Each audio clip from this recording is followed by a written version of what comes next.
I know Mandy has a pretty jam-packed schedule for us this morning. So welcome everyone. We're excited to have you with us today. We are recording the session, so we ask everyone to turn off their cameras and mute themselves during the presentation, unless of course you're presenting. I will be monitoring the chat, so if you have any questions, you can share them there, and then we'll try to have some Q&A time at the end as well. As I said, we're recording, so we will send out the recording to everyone who registered probably early next week. I make no promises about this afternoon. Sorry about that. And we will be sure to have any materials that need to be sent out along with that. So I'm going to do our land acknowledgement. Texas Children in Nature Network is headquartered in Austin. And as such, I'm on the ancestral and unceded land of the Tonkawa, Comanche, and Sauna people. Our ongoing colonial presence on indigenous lands compels us to take action now to counteract the effects of colonization. The work we do through the Texas Children in Nature Network is one small step towards that effort. I'm going to put a couple of links in the chat in just a moment about land acknowledgements. In the meantime, I'd like to go ahead and welcome Mandy with the Welder Wildlife Foundation. Welcome and happy you could join us today, and I'm going to throw it over to you. All right. Thank you. Good morning, everybody. And thanks so much to Sarah and Texas Children in Nature Network for all they do and for allowing us to come in here. Thank you for spending your Saturday morning with us. I hope you enjoy this session. I'm going to go ahead and share my screen. Like Sarah said, there's a lot to cover, and I want to make sure we get through as much material as possible. I hope you can see everything okay. If you have questions, comments, experiences, things that you want to share, please go ahead and add those in the chat, and Sarah will make sure that we address those, and if we don't get to them right away, we will towards the end. So again, I am Mandy Krause, and I work for the Welder Wildlife Foundation. I have been with them since 2010, working in some capacity, and for the past I don't know, almost 6 or 7 years, I've been able to do these wonderful workshops, or home on the range workshops, that present our Rangelands curriculum. And the curriculum author is on this today with us, Dr. Sandra Johnson. So I'm so grateful for all of her knowledge that she put into this wonderful resource for children. It is designed for kinder through 5th grade students, but it's easily adaptable to younger ages and older. So I'm just going to jump right into it. So today what we're going to be doing, we'll spend a little time talking about who we are and what we do. We will walk through the Rangelands guide, which you will all be receiving after the completion of this workshop. Go ahead and you'll submit your survey, and we'll send you a link to the Google Drive containing the full curriculum guide. You're welcome to print it. As you know, printing costs are rough, so it's well organized digitally, so you'll receive that along with some other teacher resources. But I will be walking you through the guide so you can get a little bit of an understanding of what's in there and how it's arranged. We will demonstrate several of the activities. There are 27 in the curriculum altogether, and I'm going to do as many of those, probably at least 10 of them, just pieces of them, because I've been through a lot of trainings where we get great curriculums and they go up on a shelf somewhere, we put them on our hard drive and don't look at everything that's in there. So I want to demonstrate some of the favorite and most popular pieces of the lessons that we do. We will be going outside for a few of them. So if you were able to see the material list that Sarah sent, you can have that with you. I'll show that in a second. You don't have to have all that. It's just optional, but it'll make participating in these activities a little bit more fun. So, and then we'll have some time for some questions and discussion towards the end.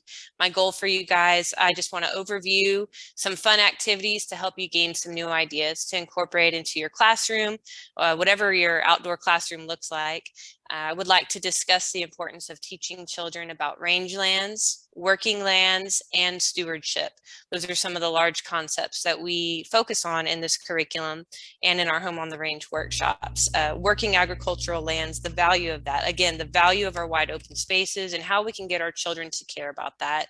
And then lastly, I hope, this is just an opportunity for us to come together, inspire one another, energize and connect. And I've participated in several of these through Sarah and Texas Children in Nature workshop. And I love that aspect of it, just gaining some new ideas, an opportunity to share and connect. So here's a list of the lessons that I hope to demonstrate today with you. So we will do a journaling activity. I will demonstrate what our rangelands activity, small scale rangelands. My science experiment is evaporating, grazing around the globe, reading the range, daybreak discoveries, walk when the moon is full, who lives in this habitat, creeping and crawling with my soil critters, grow, grass, grow, and my home, my habitat, a big mosaic. So as you can see, there's a long list of stuff for us to go through, and it's a really well-rounded whole ecology approach in this curriculum. So I wanted to just show you some of the fun aspects in these lessons. So here's the material list. If you were able to see it on your email, have those handy. Again, it's not 100% necessary. It's just that this way, when we get 5-minute breaks, 10-minute breaks to go outside and do these, you'll be ready. So we can always put this in the chat again if you need it, or you know, you can just make it up as you go. So it's not 100% necessary. So jumping into who we are and what we do, the Welder Wildlife Foundation is located in San Patricio County down here in South Texas. We are along the coast, 7,800 acres of beautiful flora, fauna. We are also a working cattle ranch, and this is Rob and Bessie Welder. And in his will, Rob Welder wanted to set this land aside to be used for research, conservation, and education. He was a cattleman, a businessman, a conservationist, and he loved education and really believed in it. So I wanted to just take a second and read you his what he left in his will. Let me move my little bar out of the way. There we go. It is my desire and my purpose to further the education of the people of Texas and elsewhere in wildlife conservation, and in the knowledge of the breeding and living habits of our wild creatures, and in the relationship of wildlife to domestic livestock on our ranches and farms, to afford students and others interested in wildlife betterment and propagation, and in the raising of wildlife along with domestic animals, a place for research and opportunity for the study thereof, and to develop scientific methods of increasing the wildlife populations of the state and nation for the benefit of future generations of our people who may not have had the opportunity to know and appreciate our wildlife as I have, unless methods of increasing and conserving our wildlife are scientifically developed. For these purposes, I here create a foundation to be known as the Rob and Bessie Welder Wildlife Foundation. And since 1954, we have been, here we go,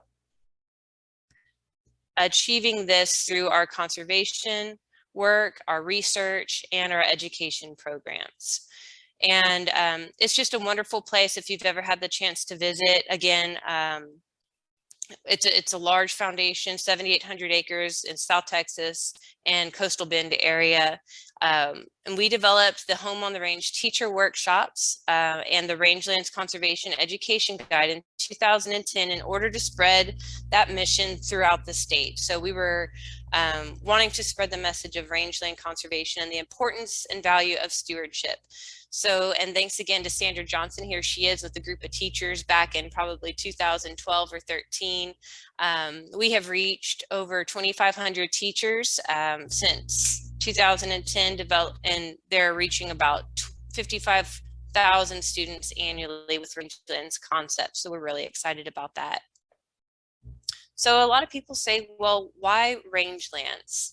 And in order to understand why rangelands, we need to know and talk about what they are first. So rangelands are a type of land that are dominated by grasses, forbs, and shrubs. We often consider them as wide open spaces. They provide grazing for wildlife and or livestock. They cover 50% of the land surface, and they're found within a variety of biomes, including deserts, tundras, wetlands, savannas, grasslands, shrublands, forests, and steppes. Sometimes it's easier to understand what a rangeland is not, and they are not barren deserts. They're not cultivated land, so anything under a pivot is not, or anything that's being raised as a crop is not a rangeland. They're not covered by bare soil, rock, ice, or concrete, and some native species and exotic species can be present in rangelands. So, but why we chose to focus a curriculum on rangelands is because of the ecosystem services they provide. And ecosystem services are the benefits provided by ecosystems that contribute to making human life both possible and worth living. So we were hoping to take this important concept, put it into a fun curriculum with great activities to help children understand this is why my wide open spaces are important, because they provide me with clean air to breathe, fresh water, clean water.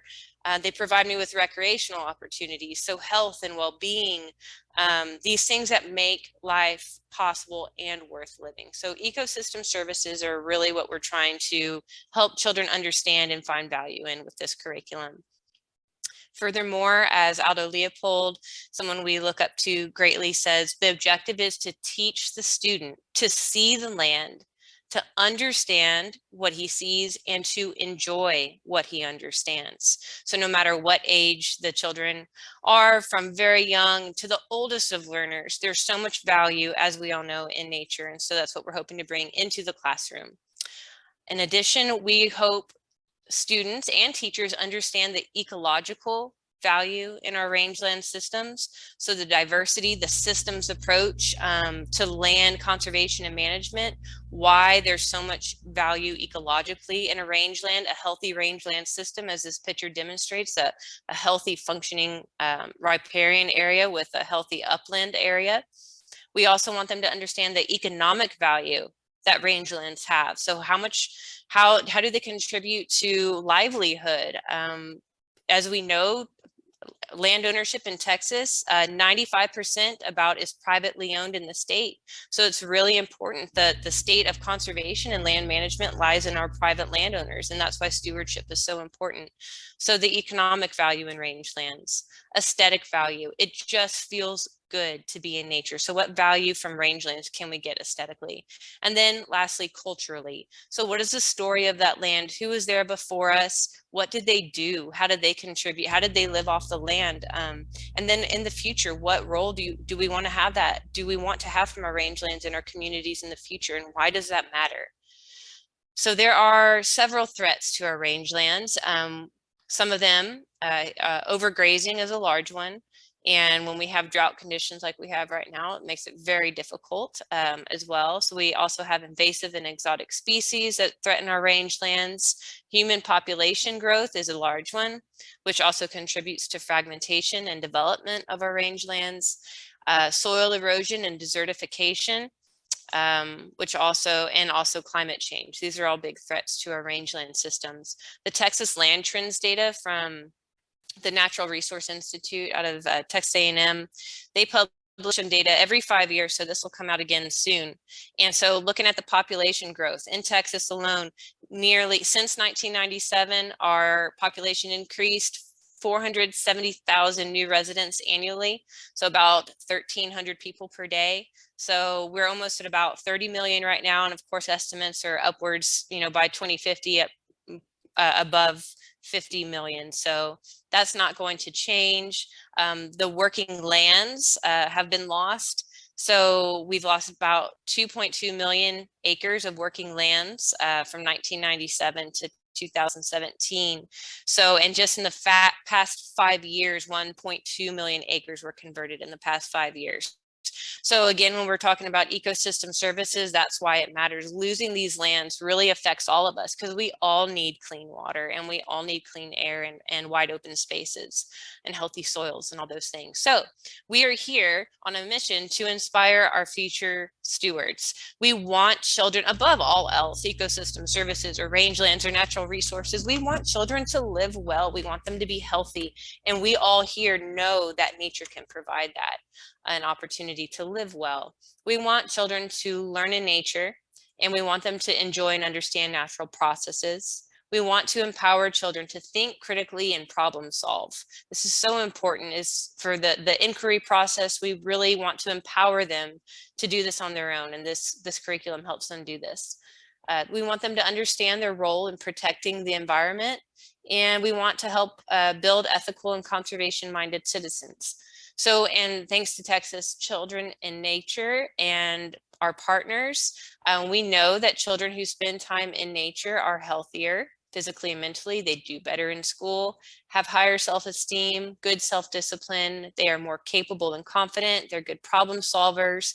They cooperate better with others. They're more creative. They feel connected to nature and are tomorrow's conservation leaders. So thank you, Texas Children in Nature Network, for putting that together.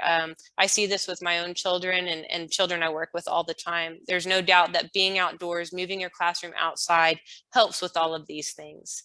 So when Dr. Johnson got the curriculum put together in 2010, she made sure that all of these components were written into the lessons. Meeting the student needs and the teacher needs was critical in order to have a successful and strong curriculum that would benefit the children and the teachers.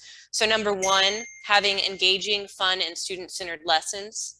They needed to increase the knowledge and skills. They needed to be age and grade appropriate, provide hands-on real-world science investigations with many different kinds of experiences, organized and detailed information. It was important also to have standards-based lessons that are inexpensive, easy to use and prepare. And as far as the standards goes, I know we have some informal and formal educators on today, and it's, you know, the standards, they're just a great guidelines to use whether you're having to teach TEKS or not. And then also the lessons also provide a variety of teaching methods, which makes it fun to teach and fun to learn. And that's what this is all about, is being outdoors in nature, learning important concepts that are fun, that excite you, and that have to be exciting for the teacher as well. So here are just some of the concepts included in the curriculum. We look at living and non-living things, survival needs of living things, adaptation, structure and function, habitat components and characteristics, interactions in ecosystems, effects of human actions in ecosystems. We look at soils and landforms, water, influence of weather and climate, natural resources, conservation issues, changes in the environment, and stewardship. So again, a very full, well-rounded approach to that all ecology approach. Some of the skills that the children get to practice, they will be observing, describing, comparing, classifying. They use models, they use science tools, they collect, record, and display data. They make inferences, generalize, they investigate, they use inquiry, they draw conclusions based on their data, and they represent their learning with graphs, tables, and written information. So all of the skills they have to have in the state standards, or any child growing up, strong scientific skills, they are all embedded into many of these lessons. So here's just some fun pictures to show, I wanted to share with you, that of the kids doing these activities. So here's some kindergartners collecting insects. First graders, they are looking at aquatic invertebrates, so they're making observations. Second graders here are investigating different types of plants. And here are some third graders. They are synthesizing information to create a product to show learning about habitat. And here's fourth graders discovering transpiration. And fifth graders, they are conducting an inquiry about evaporation. So we're going to have a chance to do some of these today here shortly. But the curriculum that you will be receiving at the end of this is going to be available via Google Drive. So I'm going to stop sharing here and I'm going to open that up. Just give me 1 second to navigate and get there. Right. So I hope everybody can see that. Okay, that is the cover of the Rangelands guide. There you go. Okay, so over here is a table of contents, and you can just click on, so there's a little bit about the project authors, about the project, introduction to the curriculum. So the table of contents is listed here, and you can just click on any of these and get to the lesson. So it's pretty easy to navigate, but of course, if you want to print this out, you can. 370 pages, not going to be super cheap, but sometimes it's nice to have a hard copy as well. But it is pretty easy to navigate digitally as well. So I'm going to go ahead and click on our different units so you can see what those are. Unit 1 is called Awareness and Appreciation of Rangelands. And then let me scroll down, unit 2, exploring the landscape, and we look at watersheds, soils, and climate. You can see there's about 11 lessons in the first unit, about 7 in the second unit. Unit 3 is called plants, wildlife, and livestock. And then unit 4 is called range ecology. And unit 5 is called stewardship. And just to look at how these are structured, I'm going to go ahead and click to our journaling activity, and I hope y'all can see this okay. Don't worry about reading the text. I just wanted you to see a general picture of how they're laid out. So on the front of each lesson, we have a lesson overview. It lists the grade levels that it's appropriate for, but again, you can easily adapt these up and down to meet your needs. The time, the way that Dr. Johnson wrote these lessons, there's lots of different pieces. So maybe just steps 1 through 3 work best for you, or you want to incorporate all of them, 1 through 8. So it's really up to you. Lots of different opportunities to use these in the classroom and the outdoors. So we list the subjects, the methods used, the skills that they will gain, the materials that are needed, which are very minimal and inexpensive. Some of them are optional too. Here are the vocabulary words that are listed, the concepts that they will be learning, and then the learning objectives. That's all listed on the front page of each lesson. And then there's a background section, so just some basic information about that lesson. So this is all about the background of journaling and why that's important. And then we have our step-by-step procedure. So we have a getting ready section, step 1, step 2. There's some notes and some teaching ideas, step 3. So you can see that this lesson incorporates 4, 5, 6, 7, 8, 9 different steps. Some of the lessons only have 3 steps, but it's up to you to decide what you would like to use. And some of them, you know, it's appropriate to use all of them. There's a resource section, a lesson summary section, and then the TEKs are listed at the end of each lesson. Anything that, any student pages, like this is our guidelines for historical journal research projects. These are at the end of each lesson, and we'll be going over this activity, but I just wanted you to see how each lesson is set up. Very, very well organized and easy to use. If you go down to the bottom of this table of contents, we have our appendices listed, and be sure to scroll through this. There's so many great resources. Our conceptual framework, just lots of great things that I would love for you to take the time to look through. The TEKs, the full TEKs are listed in the back. Any reading connections, they're here in the back of the book. Field guides that we recommend, partner organizations, teacher guidelines for field work. So, you know, how do we manage our kids in the outdoors? This is written back here. We have different grading rubrics that you may want to use in the classroom for assessments, different teaching strategies, and how those can be incorporated in each of the lessons. And so be sure to just peek through all of that. I wanted to take just a minute to show you the curriculum. And again, we will be sending this to you via Google Drive. And here's what your drive will look like when you receive it. It says, take you back to the beginning, Rangelands curriculum and teacher resources. You'll have access to all of this. And here is the Rangeland Education Guide. Be sure to download this before you open it. If you open it with Google Docs, it will distort it. So you need to download it first and then save it as a PDF. And you'll be able to access it like I just showed you. And in addition, on this Google Drive, you will have access to our lesson videos. We're going to be looking at some of those today, and then these PowerPoint slides that I'll be using. You can use that material in your classroom. If you want to pull pieces from it, feel free to do that. And then this lesson 5, Grazing Around the Globe PowerPoint, I will be showing here shortly. So I'm going to switch back, and we will jump into our first lesson, and we'll have our first break as we do this. So just a little housekeeping again, as we go outside to do these lessons, if you need to make a coffee break or bathroom break or whatever, feel free to do that at that time as well. Hold on, my cursor's acting funny.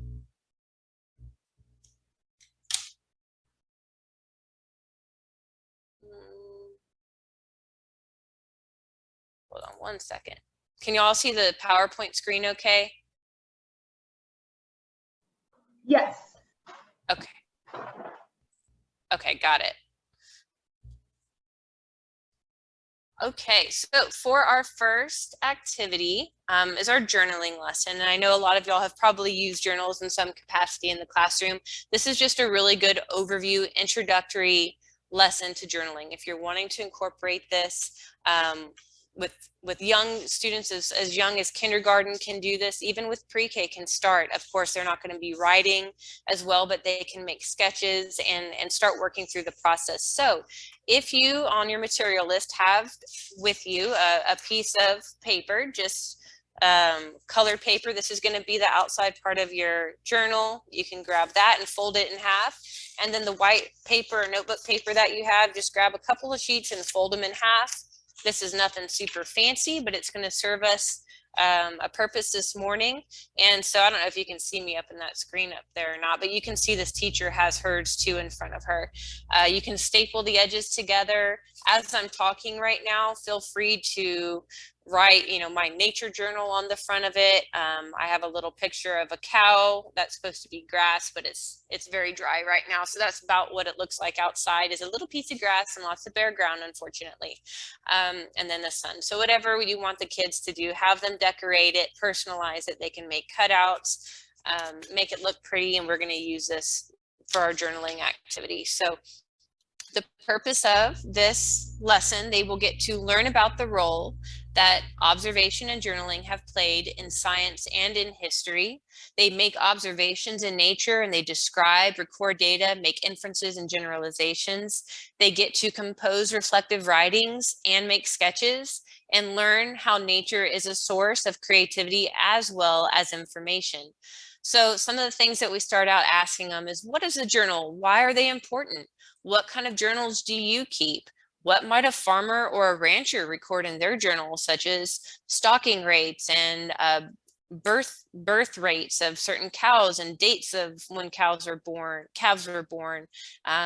when harvest time comes. Maybe they're recording precipitation rates. Maybe they're recording soil health if they're getting soil measurements. So there's so many things that farmers and ranchers may record, and that's super important to know if they're being successful, and if they're not, where they need to go and make improvements.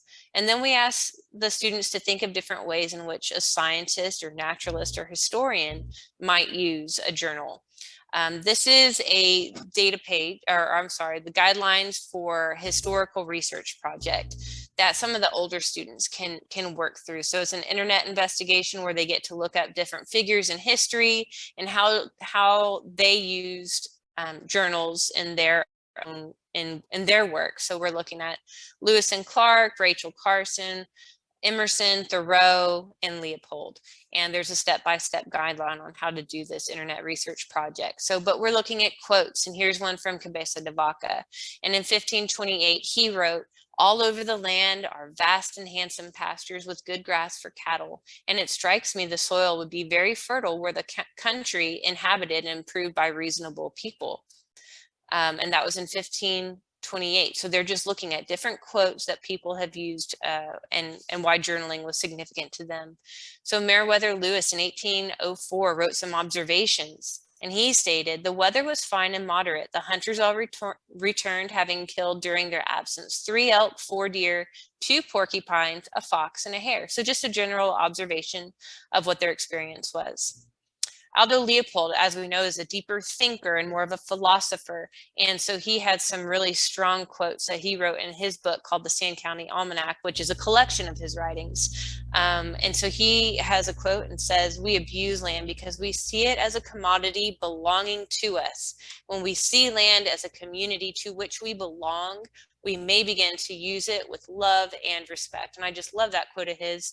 I feel like the community aspect of land conservation and management is so important. It's not just ours, especially when we are a private land state, knowing it's not just our land, it still belongs to all of us. And what we do on this piece of property affects everybody through our ecosystem services. Rachel Carson in 1962 writes, if we're going to live so intimately with these chemicals, eating and drinking them, taking them into the very marrow of our bones, we had better know something about their nature and power. And that came from her book, Silent Springs, of her writings. So again, what should my journal look like? Thank you to Larry Joe for your beautiful picture of this journal entry here in Oso Bay. They had some really great ones I incorporated here. A journal, really, it's whatever you want it to look like. A lot of people get stuck at, oh, it's not going to look that great. I don't draw very well, or I don't have anything profound to say or record. Just get started. No matter how young the learner is, no matter how old they are, there's something that we can put down in paper to enhance our experience in the outdoors. And that's what we're going to do right now with this pretty old journal that y'all just made. Is we're going to have an experience out in nature, because it's probably been a while since we've taken a moment to go and ground ourselves outdoors. One of the biggest things with outdoor education is the opportunity for wellness, and it feels good for all of us to just spend time outside in nature. So we're going to take 5 minutes and we're going to find a spot outside. And I know 5 minutes is not long at all, and I'm sorry for that. But so it's whatever you want. But every journal entry should include the date, time, weather, and location. That's important, so we can come back, whether it's next week, a different time during the day, a year from now, and see how things may have changed. So every journal entry should include that. Other information that we might include in our journals are observations, drawings, data tables, graphs, conclusions and inferences based on our data, personal thoughts and ideas. So anything that you want to include, you can. And so again, all of this from this presentation right now are included in our journaling lesson, which is lesson number 1. So it is your turn. So you should have your journal and just go ahead and step outside, or if you don't have an opportunity to step outside, if you can go towards a window and just peek outside, find something that catches your attention and observe it carefully. And then sketch, label parts, and or write a short description about what you're observing. And then we'll come back in and we'll share if anybody would like to share. I'll turn on a timer. I think we'll take 7 minutes. I'll turn on the timer for 7 minutes and we'll do this. So on the, open up your sheet and just write date, time, weather, and location. Be as descriptive as you can with the weather conditions and your location. Again, find something that catches your attention. It might be a living organism. It could be a pill bug or a pretty flower. It might be something that you feel. And so go ahead and sketch it, label the parts if there's any there that you can label, and write a short description about what you're observing. Think, if you teach 5th grade students, think as your 5th grader. If you work with 7-year-olds, think as a 7-year-old, and try to incorporate that into this lesson. So if there are any questions, y'all feel free to stay on here and we can discuss. I'm going to start the timer here in a second. Does anybody have any questions on what our objective is right now?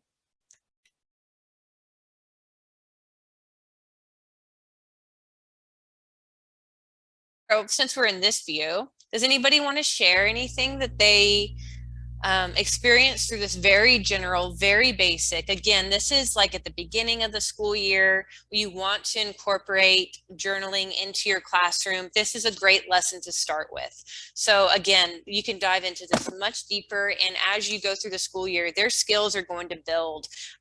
There's, of course, we know that it's going to improve their vocabulary. It's going to improve, oh, sorry about that.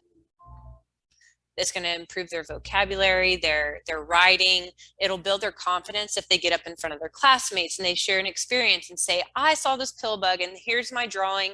Here are the parts I labeled. This is what I noticed. So they had a fun experience, right? They were looking at something and they had a good positive experience with it, and they got to write it down, so it strengthened that in the mind. And then they get to get up in front of their classmates and peers and share that.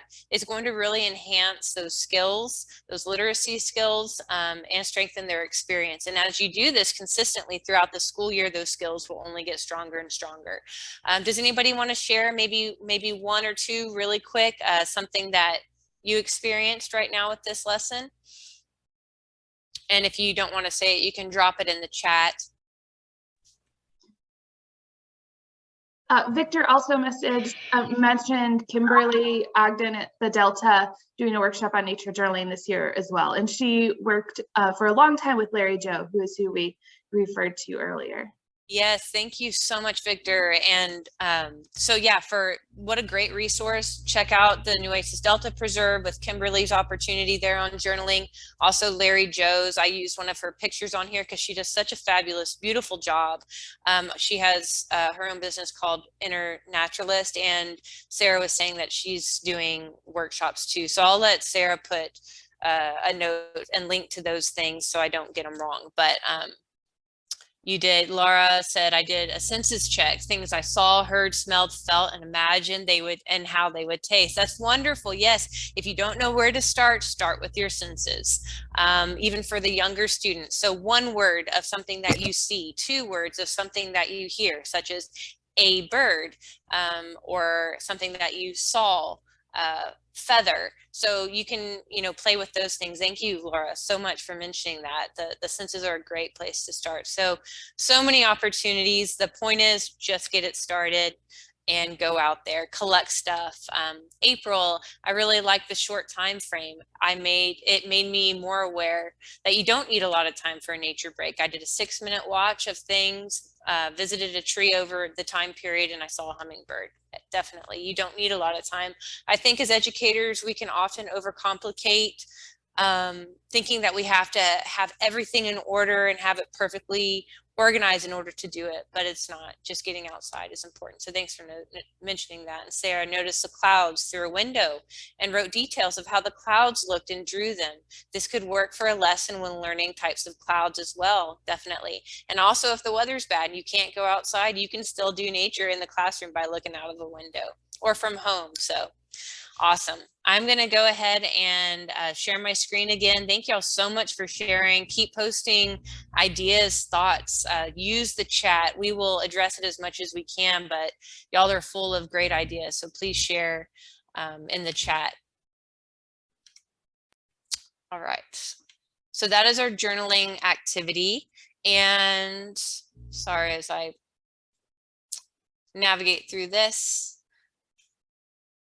And again, y'all will have access to all of this, and all the things that we mentioned in these presentations are directly from the lesson. So when the first slides, those come from the title page of each lesson. So the next one, again, this is just a quick overview. Lesson 2 is called What are Rangelands? And this is a great activity if you're wanting to introduce what rangelands are, why they're important. So the students get to learn about the history and conservation of rangelands in North America. They learn a song about the range. As you probably could imagine, it's Home on the Range. What kid doesn't love that song, or who doesn't love that song? It's a great one. They get to view a video about ranch life to get a little bit more information about what day-to-day looks like and what stewardship means and what people do on a working a cattle ranch. And then they also investigate the history of a local rangelands through interviews and present their findings. So again, I already mentioned this slide, why rangelands? So why do we want the students to understand the value in rangelands? We talk about ecosystem services, what those are, and why those matter. Manifest destiny, so westward expansion. Everything was ours for the taking. Endless resources. We soon found out that was not the case. So how did that impact our rangelands? How did that affect the animals that lived on these rangelands? What was the story of the bison?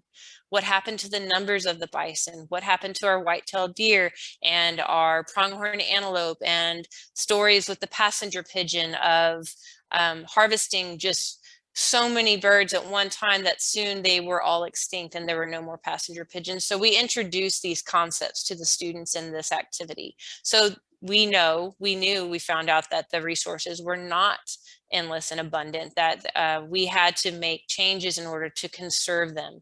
And so this is where we can talk about the concept of conservation and stewardship. The video is a Vaquero video. The link is in this activity, lesson number 2. It's just a 15-minute clip of what it looks like to work on a ranch and a little bit about the history of vaqueros. It's a really great video, and it talks about stewardship and conservation on working ranches. And then they have the opportunity to to interview someone in the agricultural field. It could be a friend, a neighbor, a family member. You could invite somebody into the classroom, and they get the actual opportunity to ask them questions, receive feedback, and have that community, build that community and have those interactions. And then, of course, they learn the song Home on the Range. They look at the vocabulary words. I'm not going to go ahead and play it, but we love playing it for the kids. And then they get to make a poster or a piece of art representing the song and what they learned. So that is just a very quick overview of the second lesson called What Are Rangelands? Again, if you just want to introduce the concept, that's a good one to start with. This one is called Small Scale Rangelands, lesson number 3, and it is a ton of fun. The children get to build and explore a miniature rangeland. So they identify living and non-living features on rangelands. They identify interactions on rangelands, and they get to understand the purpose and limitations of models. So they will be building a rangeland model. You can see the teachers are working and collaborating using their journals. So they will list the living and non-living things in a table, and then they will identify all the different interactions with these little animals that you can see closer up here. So within, we give the students a bag containing all these objects. We have a fence that is that white piece of string right there. We have a water feature, we have a shelter feature, and then we have domestic animals and wild animals. And then there's also people in their little rangeland. So their job is to make a model of a rangeland. So if we were together in person right now, I would be sending y'all out to do this together. But instead, I used my son, who was 5 at the time, to demonstrate how you might do this with students. Again, he's 5, but I've done this with 5th grade and they love it. Their thoughts are just a little bit more complex. So in the first part of this video, you will see how he is identifying the living and non-living things. And then in the second part of the video, he will be listing the interactions. So as you're listening right now, open up your journals and you can write lesson 3, small scale rangelands. And I want you to make a table and list the living and non-living things that he sees. You can also think, oh, if I was outside doing this right now, what living things and non-living things might you see inside of your rangeland? And then the second video I'll play and we'll look at the interactions. So here's the first one. Okay, only take out the white rope. The white rope is going to represent the fence of your rangeland. And let's make a big circle. Thank you. Let's make a big circle with your rope right in front of you.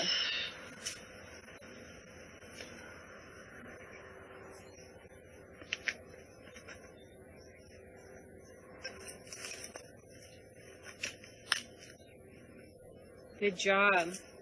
Okay, Jack, do you write yet? Do you write? Not really well? Do you want me to help you record? And then later we can write it in your journal? Okay, so we know what we're going to do next. We are going to identify all the living things and non-living things inside of your rangeland. Can you do that? Yeah. All right, I'm going to come over there and help you. So living things, Jack. Bag. Okay, we'll use that next. You want some help? Mm-hmm. All right, let's look inside of your rangeland. I'm going to help you record. All right. This is a boy. Roly-poly. I'm going to make a table, and we'll put this in your journal later. So we've got living things. Okay, roly-poly. What else? A fly. A fly. Oh, baby fly. What else? Ant. An ant. What's that? Spider. And another ant. Oh, and a grub. Oh, baby grub. A grub? I don't see a grub, but I do see another ant, so I'll put a tally mark. 2 ants. That's what I'm saying. Okay, let's scoot back out of your model. We don't want to. We want to see what all's in here. Living things, Jack. Everything that's alive. What else is alive? Grass. Don't pull it out. Yes, grass. Good job. Grass is a living thing. What else is living?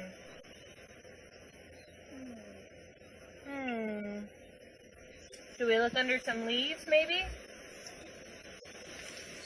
Trees. There's a tree above us. Should we count that? Yeah. Okay, it's right above us, so that'll work. And there's definitely roots underneath us, so there's a tree right above us. We can count that in here. Jack thinks it should be counted, so that'll work. All right, how about we look at, is that living or non-living? No. Non-living. Yeah, you're right. What is that? That's a piece of coal. Yeah. Yeah. Throw that out. Okay. Non-living. So we have coal. That was from an old fire. What else is non-living? Rocks. Rocks. Good job. There's a lot of rocks in our rangeland. All right. So that was an easy way for them to look closely at living things versus non-living things. The second part is a little bit more complex where they're looking at interactions. So for older students, it's still important to look at, you know, biotic and abiotic, but the interactions within your rangeland model is where we can really start stimulating some deeper, higher ordered thinking. And I just did this with a bunch of fifth graders, and it was fun to watch them gather around and think of all these things that could be happening on their rangeland. But again, Jack was, I think, 5 here. So you'll see him working through this, and I hope you can hear it okay. Again, he just so I'll tell you ahead of time, he focused on predator-prey interactions. And so he started sorting his organisms by predator and prey. So you'll have an idea of what he's doing. So I'm going to play it for you. Go ahead and list these down on in your journal also. All right, Jack, now that you've identified all the living things and all the non-living things, it's time to make your rangeland habitat. Again, what is a habitat? It's a home for animals and other living things. And nature. Yeah, all the good things in nature, right? So what do all living things need to survive, Jack? Habitat. What do all living things need to survive in their habitat? What do they need in their habitat? If they want to live, what do they need? Food, good. What else? Water. Yes, what else? Shelter. Whoa, good job. And they need enough? Space. Woo, you've heard that before, haven't you? Yeah? Yeah, so all living things, Jack, need food, water, shelter, and space to survive. All right, so what you need to do now is with your bag... Can I dump it out? Yes, in a second. Listen first. I'm going to give you a little bit of time to arrange your rangeland. I want to see the interactions. You know what interaction means? Relationships. How these living organisms interact and live with one another. What do they do? What are their relationships? Are they friends? Are they enemies? Do they help each other? What do the people do there? So let's go ahead and dump our bag out right in front of your foot so we can see on the video. All right. So what's that blue piece of paper right there? What do you think that represents? Again, this is a model, so this is just like the real thing. What is that? A river. A river, okay. Let's set it in our rangeland. And instead of a river, it doesn't really look like a river. It looks like a... Plane. Like a plane? Yeah. Like a lake. I'm kind of, yeah. All right, let's set it in the middle. Let's make it a lake. Yeah. Because we all need to have water. Living things need water. How do we find this out? Okay. There you go. All right, and so the leaves that were in your bag, hold up your leaves. All right, that represents shelter. We have some shelter in there. Let's go ahead and set that down somewhere in your rangeland. All right, now look at your little toys. Animals. That's a, what is that? A pad. Lily pad, yeah. We have some of those in our pond. We do have some of those in our pond. So what you need to do is arrange your rangeland. Show the interactions. You've got lots of animals there, Jack. A horned lizard. Horned lizard. Awesome. Can I get to my other animals? Nope, just those that are in the bag. So we have domestic animals and wild animals. What's the difference between a domestic animal and a wild animal? Cougars. Can I sort out them? You can. Whatever you want to do. I'm going to give you a little time to do it.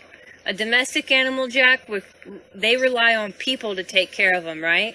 Can I do the predator one? Whatever you want to do. Predator. Predator. I'm going to let you arrange it, okay? Whatever you want to do, I'm going to give you some time. Play with the animals. Set it up. Show us what the livestock does. Show us what the wild animals do. Show us what the people do. More frogs. Turtles.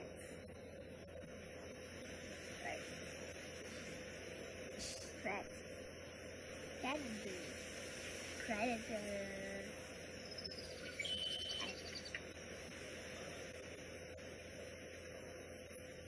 No predator. No predator. And no predator.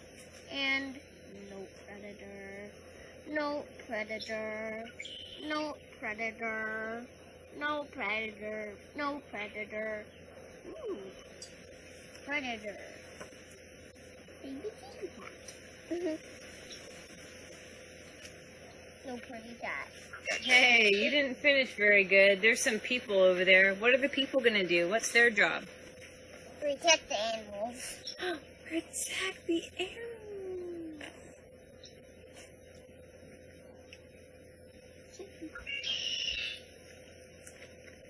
Those are the predators. Those are the eating animals.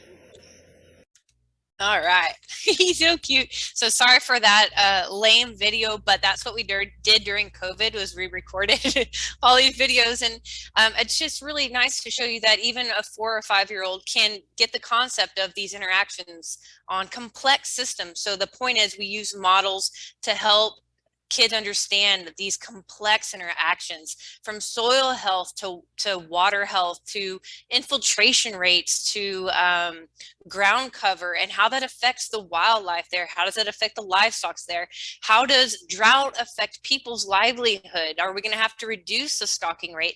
What are the people going to do on this landscape? Are they raising animals for money? Are they using it for land management? Do they take care of the wildlife? So do they sell hunts, or do they do bird watching, or are there any recreational opportunities that they do on the rangeland? So the possibilities with this activity are really endless. And it's also fun in these bags if you want to do a different ecosystem type. So you may want to bring in like the rainforest or the ocean and create other models, but the purpose is to demonstrate living versus non-living things and then these interactions in complex systems. So here's just another close-up again of what you can incorporate. You can get this stuff at the dollar store. The kids love playing with these little toys. This one we had a desert animal kind of set up so you can see predators, you could see prey animals. A lot of times the kids will put like the frogs by the water feature or turtles by the water feature. So we just give them time to arrange it the way that they want. So does anybody have anything to add or any questions before I move on from this one? I'm going to stop sharing for a second. We've got a comment from April, which she says, I have found my kids love setting up habitats. I have done the rope activity and set up a habitat activity, but not combined the rope and the habitat outside. Nice. Awesome. Yeah, it's really great to see, like in real life, you put your rope out and can look down and see, okay, there's a pill bug, and there's, and then they can have discussions, living things versus non-living things. So here's an acorn, is it living or non-living? Here is a dead leaf, is that non-living or non-living? So those discussions that happen in real time outside are super valuable. So thanks for adding that, April.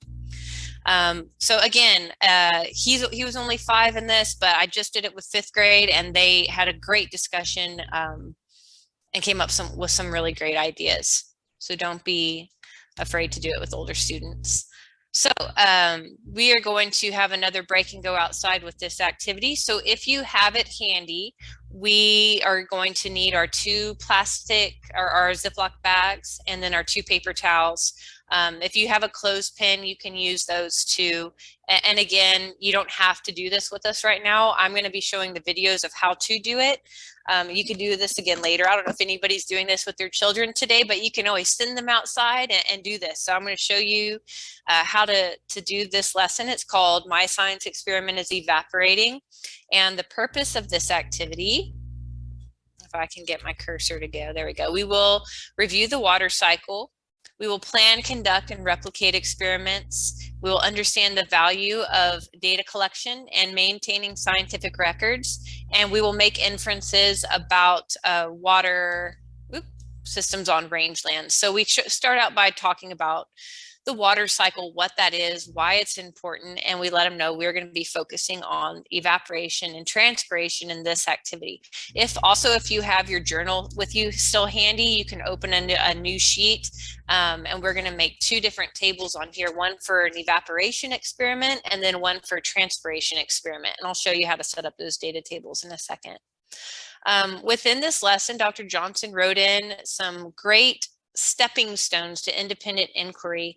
And so be sure to look at that in depth if you want to help your children work towards inquiry on their own. And so something, it's a skill that we develop. We just naturally are curious. And so, but this is a way to help build that skill. So we know that inquiry is a method of acquiring knowledge and is activated by curiosity.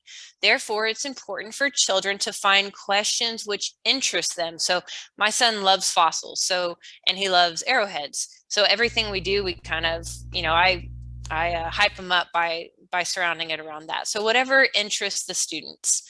We want to include the following science process skills, which will be useful to students throughout their lives. Again, remember, we're trying to build healthy students and empower them to think independently. It's so important. So we're asking questions. They're observing, describing, measuring, recording data, interpreting data, classifying, inferring, predicting, hypothesizing, generalizing, drawing conclusions based on their data. So that's what they get to do through this process. A useful tool is the KWHL chart, what we know. So that's the background information, what they want to know, what question are we asking, how can I find out, that's your procedure, and what I learned. So these are the conclusions. So there is a 3-step transition process that you can use with this activity. So the first step, where they're giving all the information on how to do this, it's holding their hand all the way through. Step 2, you take some of those out, and step 3, they're really able to set this up on their own. And there's also an outline for creating a weather experiment in this activity. We're not going to go through this right now, but just know that there's a great outline for you to help with this process written in there. So what we're going to do is I'm going to show these videos, and then we're going to step outside if you can or want to do these. If not, you can do them at a later time or with your students when you get a chance. So the first one is our evaporation experiment using our paper towels. And the second one is our transpiration experiment using our Ziploc bags. So in your journals, over here on the left, you might want to just do a simple table like this where we will list the time, then the conditions of our 2 different paper towels. This will make more sense as I show you the video. The research question that we have in this activity is, which paper towel will have the faster rate of evaporation? Is it the one that we put in full sun, or is it the one that we put in the shade? So we know that starting out at 9 o'clock, both paper towels are completely wet. And then you can see over here on the right, as we go through every 15 minutes and we're making observations, we're recording what we notice, and then we can draw our conclusions. So I will show you the video of how you might demonstrate this with your kids, and then we can step out and do it if y'all feel up to it. Okay, so for our evaporation activity, I have our 2 paper towels, and I have 2 paper clips. You can use any kind of clip that you might have laying around. I went ahead and labeled mine 1 sun and 2 shade. I'm going to go ahead and get both my paper towels completely wet. have a bowl of water. You can use a water bottle, a squirt bottle if you have one. The key is to make sure that they get exactly the same amount of moisture. So I'm going to submerge mine all the way. Now, of course, another variable we have here in evaporation is the wind, and I chose a location that will be equally consistent with as far as wind goes, but keep that in mind, that it's important for our variables to be consistent. So I'm going to go ahead and put one right here in full sun. We're measuring the rate of evaporation between a sunny spot and a shady spot. Which one do we think is going to evaporate faster? And this other one I'll put here in the shade. And I'll record in my journal that at 9 o'clock we put them both down and they're both wet. And so we'll come back out periodically and we'll record our results and see which one evaporated the fastest. Okay, it's been 15 minutes and our paper towel in the full sun is damp. Let's come on over here. And our paper towel in the shade is still very wet. At 30 minutes, we're still damp on the full sun. And over here in the shade, it's not as wet, but still wet. At 45 minutes, here in the sun, we're almost dry. And over here in the shade, we're damp. And at an hour in, towel 1 in the sun is completely dry. Towel 2 in the shade is damp, but almost dry. Hour and 15 minutes, towel 1 in the sun, completely dry. Towel 2 in the shade, completely dry. All right, so that one, of course, we were looking at the sunlight, so heat. You might want to look at wind instead. So when we go outside to set this up, you might want to find a spot that's in the wind and out of the wind to see how wind affects the rate of evaporation. So just keep that in mind. It's a really great, easy way for kids to understand what evaporation is and how it's affected by heat and wind. So the next one that we're going to do is the transpiration. Okay, so for our, there we go. So now we're going to look at transpiration, and just like we sweat, you know, plants sweat, they transpire. Right now, I've noticed since our mesquite trees have all put leaves back on, you stand under the mesquite tree and you just feel little drops of moisture, and it's just the plants just transpiring because they hold moisture in their leaves. So we're looking in this one how different plants, the rates of transpiration are different in between different plants. So in this, we're going to put another table in your journals. This one, I went ahead and I measured a mesquite tree leaf compared to a mulberry leaf. You may not have this available to you right now, and that's okay. You can do this at another time. But if where you're located, if you want to step outside and you have some grasses with different size leaves, you can go ahead and measure those. If you have different trees with different size leaves, you can measure those. So I chose a leaf that was very small versus one that was very large. And we want to talk about how that's related to rangeland conservation and what it looks like here in our own homes. So how is our landscape here in Texas going to look different if we were going to go into the rainforest somewhere? How are our leaves going to look different? What those adaptations are for. So this is our data table. I will go ahead and play the video for you so you can see how we can do our transpiration activity. Okay, so let's go ahead and set up our transpiration activity now. All you need is 2 Ziploc bags, 2 clothespins. I labeled 1 mesquite and 2 mulberry. So here's our mesquite tree. It has really little leaves. This is another plant similar to Wahio. It also has really little leaves. These are adapted for really dry areas. Here we have a mulberry tree. You'll see that it has larger leaves. So I want to know which one will transpire the quickest. So in order to do that, we're going to grab our Ziploc bags. I'm just going to go ahead and grab one and get a clump of leaves. Now I'm not going to pull them off the plant. I want to put my Ziploc bag around the leaves. I'm going to pull this down. I'm going to get a fair amount in there. because we really want to capture some moisture. Now these are going to be in pretty much full sun. We want to make sure the amount of sun is consistent between both plants that we're measuring. So now let's go ahead and zip up the bag.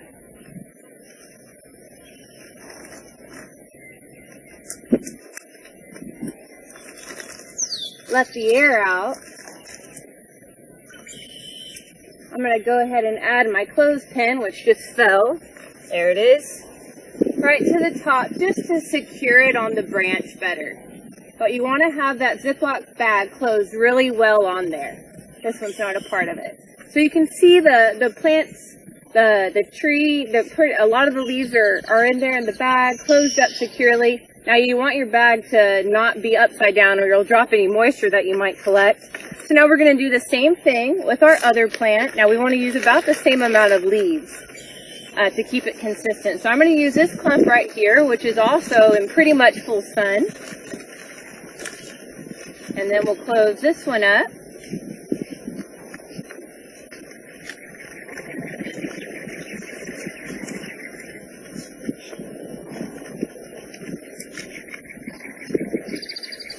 Let the air out. Put our clothespin back on. And now in our journal, I'll be sure to record that for our transpiration activity, we set it up at 9 o'clock and both bags had no water in them, of course, and we'll come back periodically and check on it and see which one starts accumulating water the fastest, and at the end, which one has the most water in it. It'll be fun to see. Okay, let's go ahead and check out our bags. It is 6 o'clock in the evening. These have been attached since 9, and you can see how much water the mulberry has accumulated through transpiration. It's quite a bit, which is really cool to see in just a short amount of time. I would have left these up overnight, but we are expecting a storm, so I wanted to be sure to take them down. Let's check out the mesquite tree and see how it might have differed. And as you may have expected, there's far less water that we captured through transpiration. And this is because this plant, of course, is adapted for dry areas with these small leaves.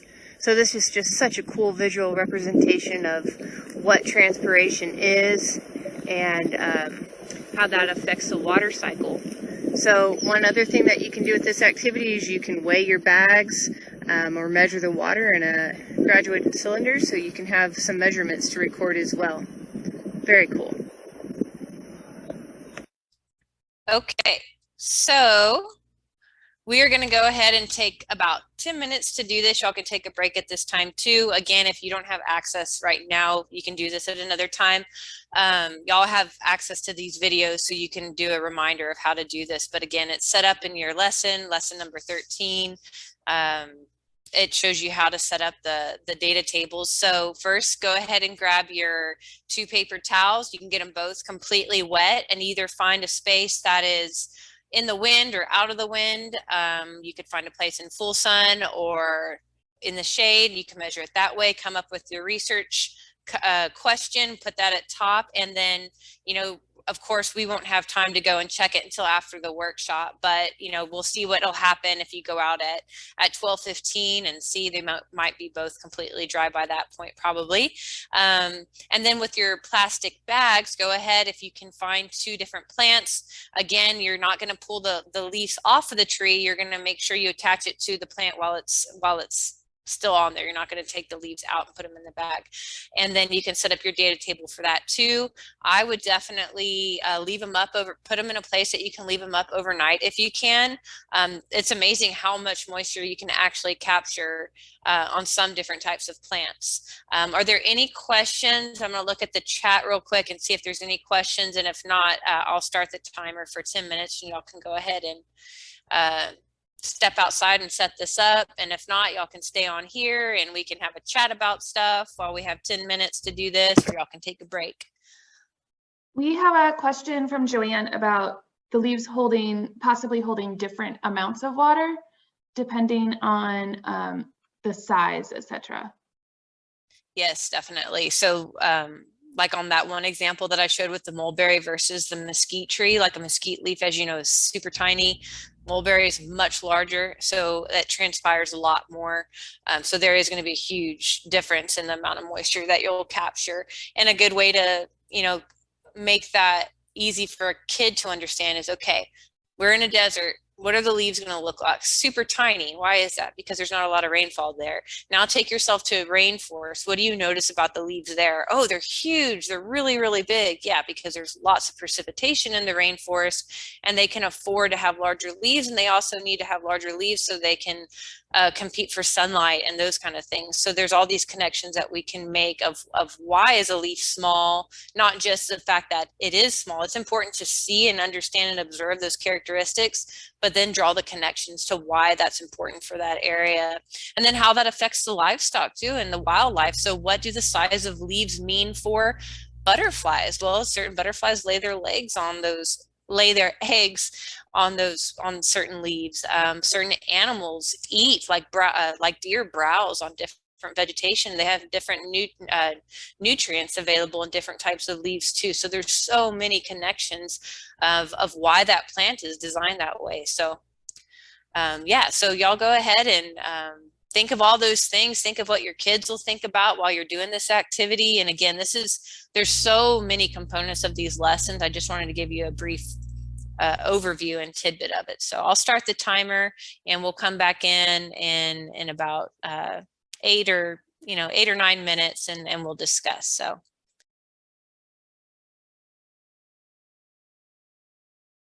stop sharing. All right, and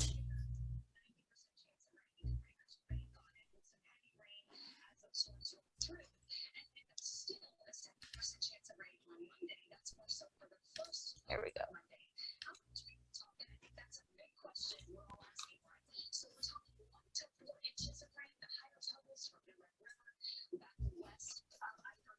We also have a question from April, Mandy, about what are kind of the rules about sharing this curriculum with people who could also use it? Yeah, so that's a great question. And I am all, if you have a colleague who would use it right away, that's great. I would love for them to come through a workshop, at least virtually or in person, just so they can have a little bit more of a thorough understanding of kind of why and what and all those things, other than just using it, but please, if you have a colleague who would love to use this, go ahead and share it with them. I don't mind y'all sharing that, but please encourage them to either do the recording of this workshop. I don't have it. I'm hoping I can have the link available where you can just watch the recording anytime, just to get a little bit more deeper information. But yeah, if you have a colleague that you want to share this with, please feel free. We just want the whole goal is for the kids to be able to use and value the lesson. So, but I will show you at the very end of the workshop our upcoming summer workshops that we have, our in-person ones. And so they can participate in that. And again, in the future, when hopefully printing costs go down a little bit or more funding comes in, we can reprint these. We used to print copies and give them to everybody. So that's up for discussion too. And right now it's just available digitally, but the in-person workshops, we used to give them the whole full curriculum guide. So I'll share that at the end. But no, thank you for asking about that. All right, so everybody, I think, should be back. I hope you had a chance to get this set up, and if not, you have the videos and the resources where you can try this at a later date or time, but it's really such an awesome visual transpiration and evaporation, just to understand, again, this is experiential learning, so the concept of the water cycle can be difficult and challenging. So by having this experience where they're seeing it and feeling it and doing it, just helps strengthen those concepts and skills.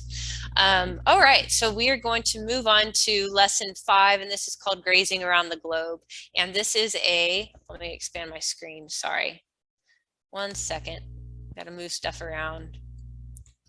I really like this activity. This is a computer-based module, and I mentioned that in the Google Drive, you will have a separate PowerPoint to this. So this is one that you would use in the classroom, grazing around the globe. This is a picture of my husband took. He lived in India for a year studying with the Bill and Melinda Gates Foundation.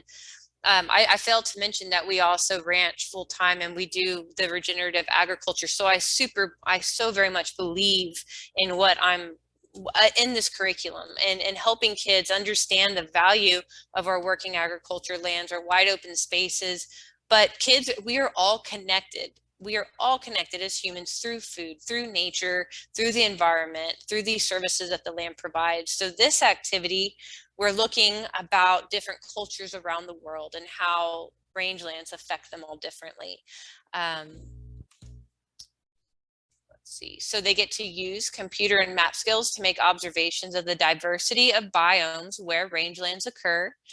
They will draw conclusions about the importance of a variety of rangelands and meeting basic human needs in a variety of cultures. They use pictures, maps, the library, internet resources to find the variety of products produced on rangelands. And they also get to record and organize their information. So we can start out just showing a map of the world so they can get an idea of what we're looking at, so worldwide, and we're looking at the biomes. And biomes are the large regions of the earth that can be characterized by a certain climate, geography, and living things. So when we're here I live west of San Antonio, I don't live at the foundation.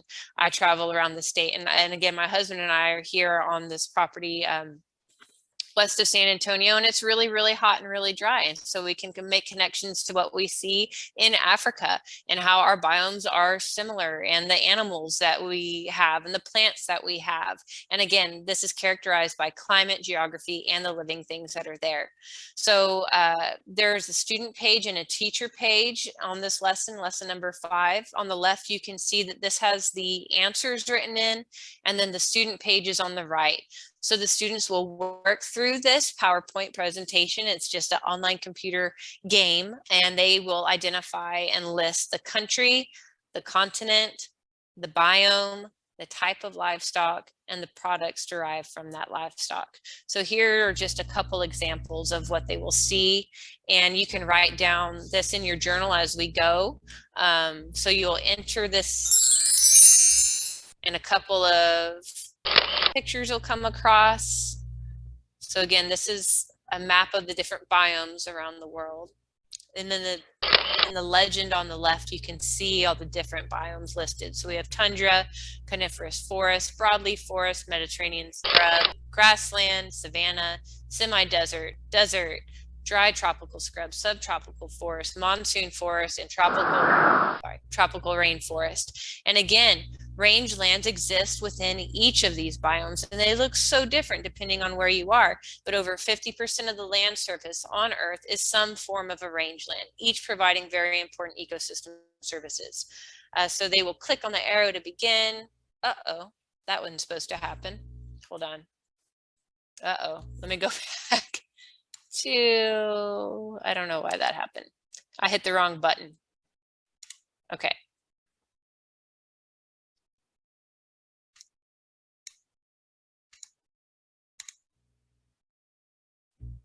Let's try again.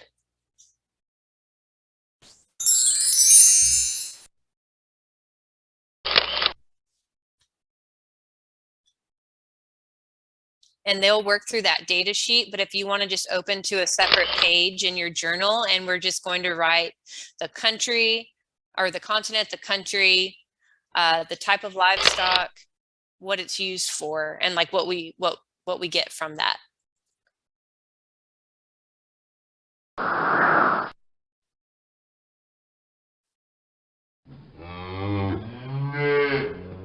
So then they'll click on one of these animals and it'll take them there. So we'll go ahead and look at Somalia, and they'll write down that it is in Africa and in the semi-desert and desert. That's the type of biome.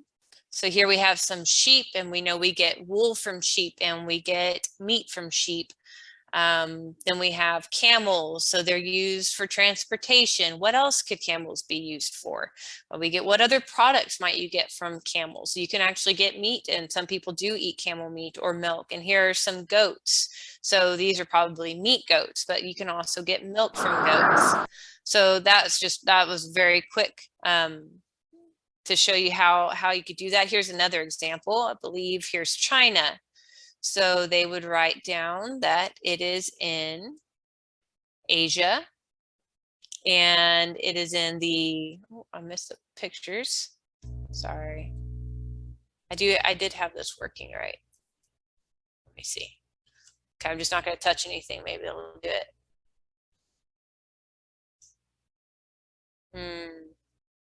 There we go. Okay, so here's some water buffalo. They're used for labor. They're used for milk. We can get cheese out of water buffalo milk. It's really popular even here in Texas at our farmers markets. Actually our neighbors have water buffalo, and they got onto our ranch last year, and I got to herd 4 water buffalo with my sons on an ATV down the county road back into their gate, which was really exciting. So again, our biome very similar to Africa and some parts of Asia, and so you could see, you just list the products, and we had some cattle, so they're used for milk, for meat. So just drawing those connections and helping kids understand that no matter where they are, no matter where all cultures are going to use and benefit from rangelands and the animals produced there. So some of the questions we asked them: how many different ways do people use livestock? What kind of natural resources made it possible to raise livestock? How do they support populations of plants and animals for use by humans? How does each culture rely on rangeland resources? What did the use of livestock tell you about each culture's traditions and values? And what would these cultures continue to exist if they lost their rangeland? So lots of things that they can build off of this activity, lots of deeper research that they can build from. So that was lesson number 5, grazing around the globe. Lesson number 4 is called reading the range. And this is such a wonderful activity. It's so easy to do. Y'all have probably done something similar. Some of y'all may have done something similar in the past. You don't really need much for it at all. You can use your journals, you can use a little tag, but we're looking for clues in nature. And we know that nature, there's so many clues all around us that tell us about what's happening in the environment. So the children get to read a short story about events and changes on rangelands. They observe and interpret clues found in nature. They collect and interpret data, and understand there is so much to learn from what we can observe in nature. We start out and we ask them, have you ever had a question about something that you found in nature? And they'll say, yes, I found this acorn and it had a hole in it. Or there was a hole in the ground and I had no idea what animal was living there, but it was big, and I bet it was a spider, or I bet it was a snake. And so all these questions, let them share and get excited about what they may have found in their backyard. But then we let them know, well, there's a way we can actually figure out what that's telling us about nature and about what's going on around us. We can actually figure it out. So here's a picture of what's eating the plants in my garden, or what animal left these little round balls of soil on top of the ground. Why is the property on the left have such short grass compared to the property on the right with really tall grass? What's going on in these 2 different scenarios? What's happening to these trees? So something super simple in general, or whose cocoon is this? Who lives in here? And what is the plant, and what does this mean? So, and again, like with the journaling activity, it doesn't have to, when we went out and just took 6 or 7 minutes, like I forgot, I think it was Laura who said, or April who said, oh, it was, I didn't have to do anything extravagant. This is the same type of thing. Nature is all around us, and there's clues and so many questions and things we can learn. So that's encouraging. This activity encourages the children to do that on their school grounds during the school day. So there's a student page. And so as they're working through the story, they can write down the clues and then what may have caused it to happen. And then there's the answers for the story. But we've created a little video, and I'm going to play it for you. And if we had more time, I'd let us all go outside right now and we would do it, but let me see, what time are we at right now?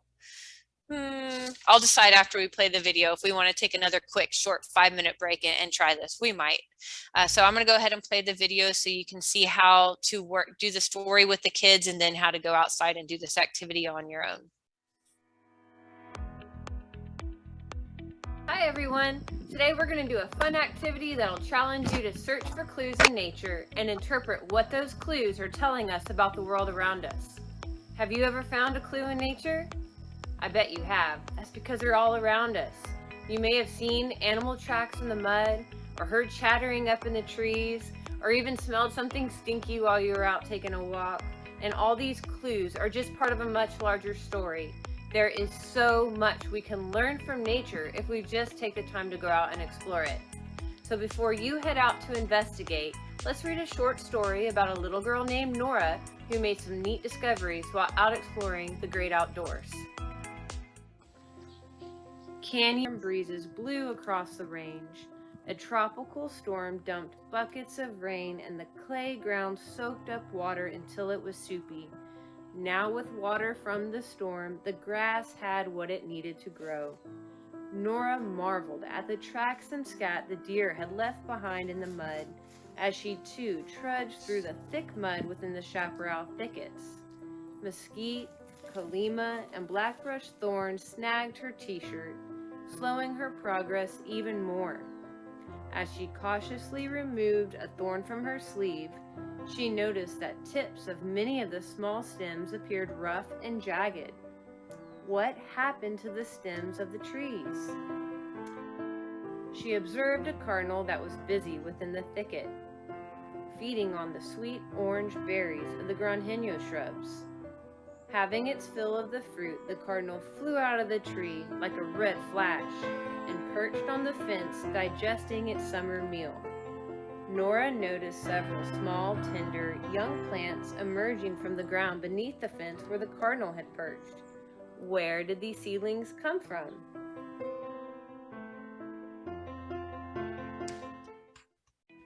Now it's your turn. It's great if you can do this activity with a partner in a small group so you can collaborate, but it's okay to do it by yourself as well. All you need is a paper tag with a small string attached to it, a pencil, and your journal. First, head outside and search for clues in nature.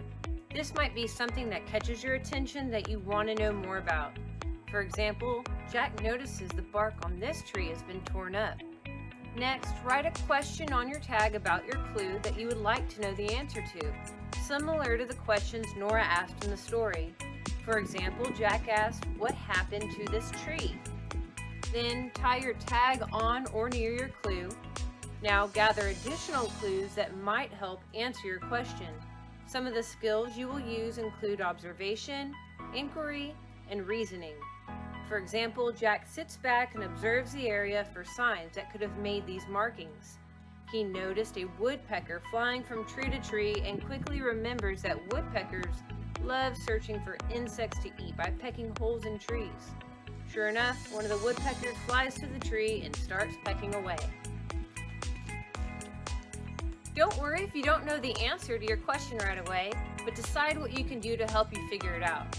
You might need to set up an investigation, use resources such as a field guide or the internet, or contact a professional about the subject. Lastly, share your findings with your classmates so you can all learn more about the wonderful discoveries found in nature. Have fun exploring.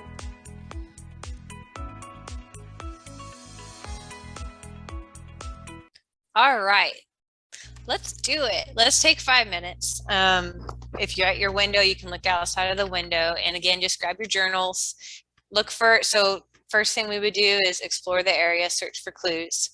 When you find your clue, describe or sketch it in your journal. Ask a question similar to the way Nora did in the story, and then make inferences to interpret your clue.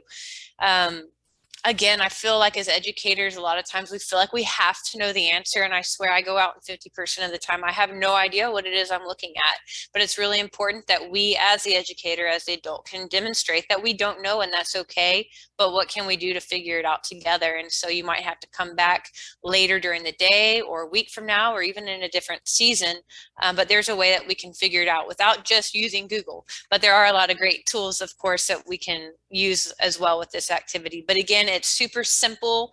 So we're going to just take 5 minutes. We'll step out. So we'll come back at 10:48. So 5 minutes, just go on and see if you can find anything, and then we can write down what we saw in the chat. So I'll set the timer, but just take 5 minutes.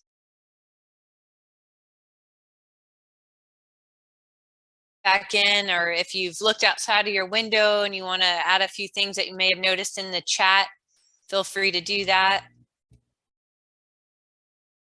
Sarah had mentioned right before that if you'd ever had a chance to visit a site shortly after a controlled burn, that was a really great experience. Can be a brand new experience to see how regenerative the habitat really is, most definitely. And it's also important for kids to understand that not all fire is bad, and it's all about management and stewardship and wise use and understanding that process. So much to learn. All right, I'm going to go ahead and turn the timer off.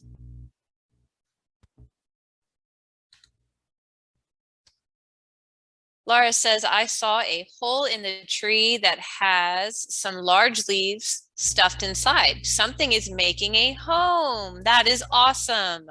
Very cool. Yeah, could be maybe a carpenter bee. Have you seen them fold up the leaves and put them in little holes somewhere? Maybe it was a bird making a nest. So, and for that observation, children would be drawn to that, and they would say, oh, and then let them come up with, we're just a facilitator. We're just watching the kids work together and say, hey, how can we figure out who's making this home? What can we set up? Can we set up a camera of some kind? When can we come back? How can we record this in our journals? So let them collaborate and come up with a strategy. Laura also says that she checked her Ziploc bags and paper towels, and things are changing. Awesome. And Sandra saw some spots on her hollyhocks. I think it's some kind of fungus. I will need to see how to cope with it. Yeah, so general observation to tell us if there's a health issue going on with some of our plants. April saw 3 of the same type of plant, but in small, medium, and large sizes. Large one had a flower. Why? And the question is, why are they growing at different rates? Awesome. So y'all can see it's just a really simple way to get kids outside, making close observations and questioning things, and then making inferences from it. I noticed we have 2 loquat trees in different locations. I was just sitting out here and I was looking, and one of them that the flowers and the berry, the fruit had all frozen, and the other one, which is on the different side, had not. So that had to do with, of course, the late freeze that we had. It knocked off some buds and not the others. Again, not knowing the answer is totally okay. It's really important for them to understand that we don't know the answer right away, but it's empowering to figure it out together. So I love this activity. You can do it absolutely anywhere because nature is all around us. So thank you all so much for sharing. All right. I hope you're doing okay. Thank you for bearing with me. We've got a little bit longer to go, and I'm going to share my screen and see hopefully what all we can get through. The next lesson is called Daybreak Discoveries. This is lesson number 9, and it's one of my favorite things to do when I worked at the foundation full time. In this activity, the students will get to observe the natural beauty of a sunrise, make a model of how day and night occur, and learn about diurnal and nocturnal animals. It is very rare for any of us to take the time to enjoy a sunrise these days. I watch the sunrise, but I'm watching it through the window as I'm hurrying, getting my kids ready for school and out the door. Being able to go outside and enjoy the beauty in a sunrise is such an amazing experience. I did it, and it had been a while, but last month I had the opportunity to do it. And it's really wonderful. So being able to do this with kids is a great experience. If you're a classroom teacher, I know you don't have the chance to do this. So we've developed a family activity guide, which I'll show you here in a minute. Again, we're making a model of this activity so they can understand how day and night occur. So we asked them, what would it be like to get up early in complete darkness and wait for the sun to rise? Have them create list all the different things that they can think of associated with the sunrise. And then we talk about how does day and night affect wildlife differently. So how does it affect diurnal animals versus nocturnal animals? List the nocturnal animals that you can think of that might live around your home. What animals are active during the day? What animals are active during the night? This is the family activity guide. Again, since as a classroom teacher, you probably don't have the opportunity to take your kids out to watch the sunrise. If you do, that's amazing and you can use this. So this is just a sheet you can send home with your families that they can do with their children, which I feel like all parents or families should be able to do this at least once with their kids, go out and watch a sunrise. So in this activity, we're talking about models, and this is a picture of how day and night are occurring, but just seeing a picture makes it really hard to understand this concept. So we're going to create a model. If we were in the classroom together right now, I would turn all the lights off and we would have a lamp in the middle of the room, and I would turn the lamp on and that would represent our sun. Instead, your computer screen right now is going to be the sun. So I'm going to stand up and I'm going to ask you all to stand up. I have to leave my headset on or I'm not going to be able to hear or talk. So this is our sun, and we're going to stand up. And when you're facing the sun, we're demonstrating day and night, and we are the earth. Your computer screen, this light bulb, is the sun. So at our place on the earth, say our nose, this is where you are, say it's San Antonio, Texas, or wherever in Texas you might be. That is where we are on earth. And when we're facing directly towards the sun, we're experiencing daytime. So this is like noon. And now if we're go ahead and turn to your left. So I need everybody, if you're standing up or sitting down, standing up would be ideal. Go ahead and turn to your left and put your backs toward the computer, your backs towards the sun. And this would be, there we go. Now I'm standing. This would be nighttime. So this would be midnight when you're on the opposite side of the earth is experiencing daytime. Now continue your rotation to the left and you can see the sun coming up on your left, and that would be the sun rising. And when you face the sun again, this would be noon. So that whole rotation takes 24 hours. So if again, you're standing with me, bearing with me still, I have no idea what I look like right now because I'm just staring at my computer screen. So again, I'm facing the sun, it is noon. So it's daytime at my place on earth. And now as the earth rotates, you can begin to see the sun in the corner of your eye, and this would be the sun going down. So we're looking and experiencing sunset. And now when our back is facing the sun and we're facing directly away, we're experiencing nighttime or midnight, and the other side of the earth is experiencing daytime. Rotate a little bit more and come all the way back around, and now we see daytime again. And that whole rotation is 24 hours. And so that's just a super simple way to demonstrate how why day and night occur. It's because of Earth's rotation. So that, again, if we were going to do this in the classroom, I would use a lamp and we would dim the lights all the way and we would do it together. And there's a video on this activity so you can see how that might look a little bit differently. So Walk When the Moon is Full is very similar in the fact that we're using a model to demonstrate a complex concept of the different phases of the moon and why we experience different phases of the moon and what that means. So in Walk When the Moon is Full, they will research and observe lunar cycles, make a model to show changes that occur in the night sky.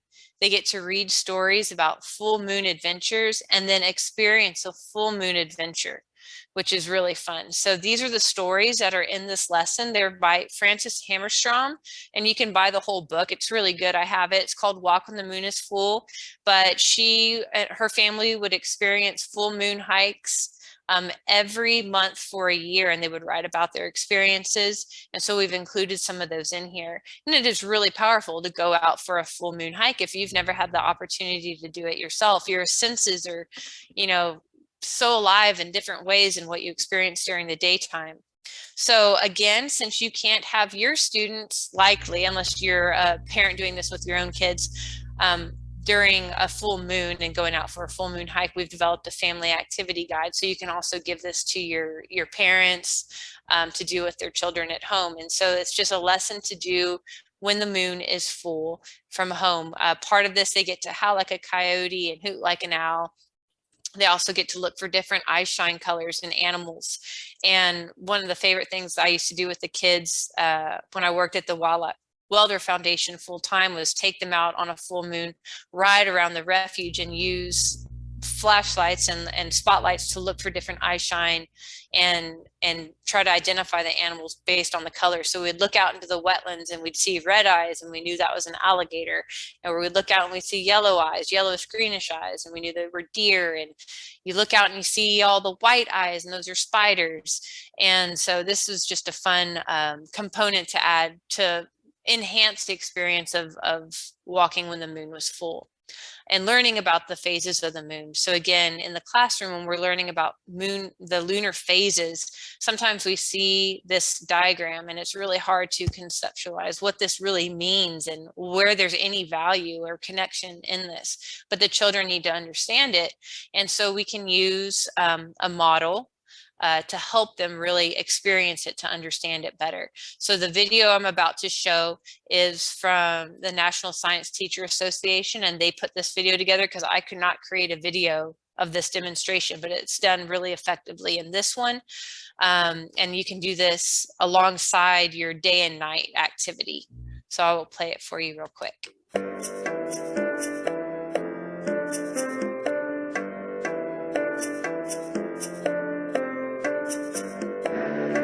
Hi, my name is Emily Morgan, and I'm the author of Next Time You See the Moon from NSTA Kids.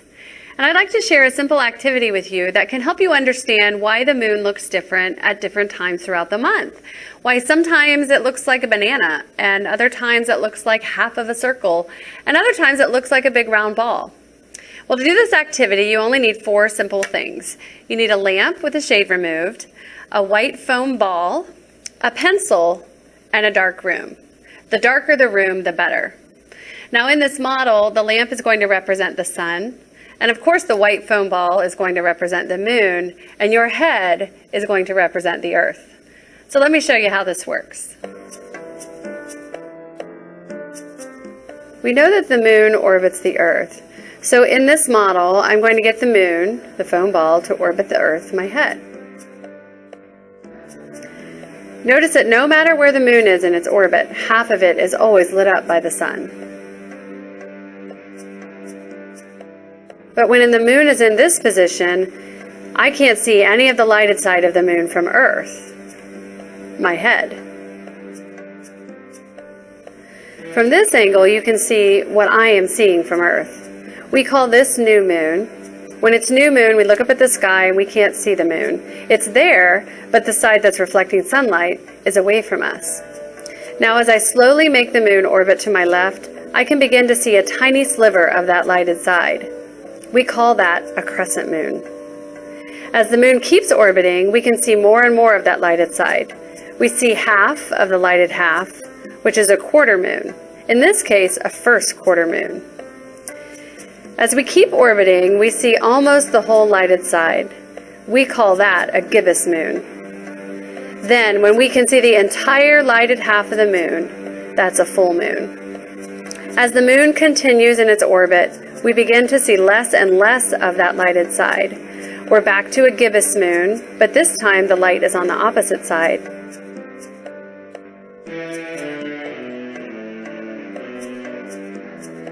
Then another quarter moon, last quarter moon to be exact. Another crescent. And finally back to new moon. And the cycle begins again.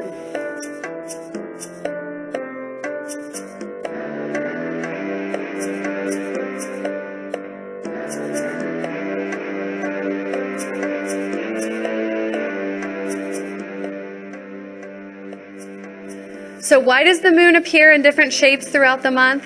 Because of its orbit. The shape or phase of the moon depends on where it is in its orbit around Earth. It takes about a month for the moon to orbit the Earth. So when you look up at the moon today, know that you'll see that same phase again about a month from now.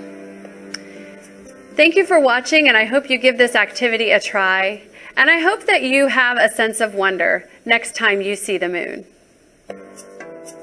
For a full description of this activity and other resources for teaching about moon phases. All right. I hope y'all enjoyed that.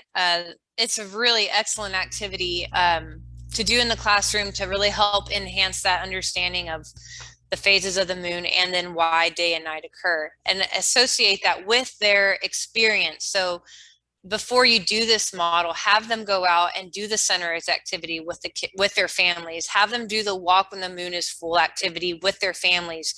Go outside and experience a full moon hike, and then come back in the classroom and do the model to help them understand, oh, that's why I experienced that when we were outdoors, and this is what I noticed. It really helps that experiential learning, that those complex concepts. And that's the whole point of all of this, is to strengthen the understanding through these fun activities. So I have one I'm going to share one more time. If I've missed anything in the chat, y'all just be sure to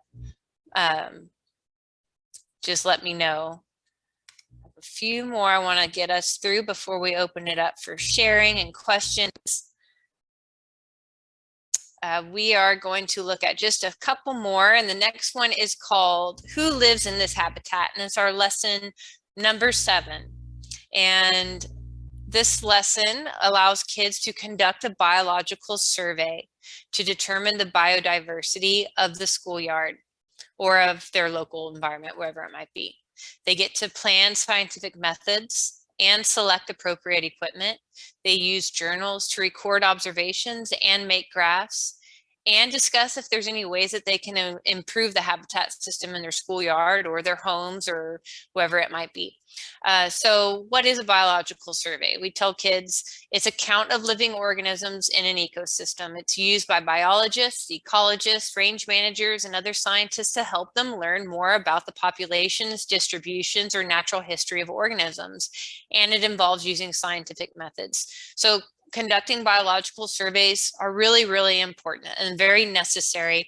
I love this activity too, because you can tell kids, guess what, you can do this for a living. If you like the outdoors, if you like the animals, or you like ranching, you can actually become a scientist, a biologist who does this for a living. And I share with them that I've been able to catch birds and band them, and to crawl into wolf dens to study wolves and measure all sorts of cool stuff, and measure vegetation. And so talking about the possibilities that are associated with biological research is really important, and you can do that in this activity too. So we also talk about what is biodiversity. So biodiversity means variety. So bio is life and diversity means variety. So biodiversity means the variety of life in a particular environment or ecosystem. We ask them which picture has more biodiversity. So we know down below there's a lot more birds, but the one up top, they're all different. So there's more biodiversity in the picture that's above. And that's something that we want. We want our ecosystems to have a lot of biodiversity. We want there to be a variety of plants so we can have a variety of animals that are there. So variety is very important. It's representative of the overall health of our environment. So we tell them we're going to conduct a biological survey to determine the biodiversity of our schoolyard. How are we going to do this? We're going to develop a research plan. So in lesson number 7, if you're wanting to do this on your school grounds or wherever it might be, it's important to help them understand how to set up an appropriate research plan. So number 1, they need to define their question. Then 2, list their methods. Number 3, list any equipment that they might need. Number 4, they will need to collect data. And then number 5, they will need to review their data. And then number 6, they will need to interpret the data. And so in the lesson, I'm not going to go through all this. This is actually gives an example of what it might look like in this activity. So our research question here is we want to know who lives in this habitat. Then it lists how we're going to do it, the methods, the equipment, the data that we're going to collect, all of that. One thing when they're doing this, it's nice to have different roles.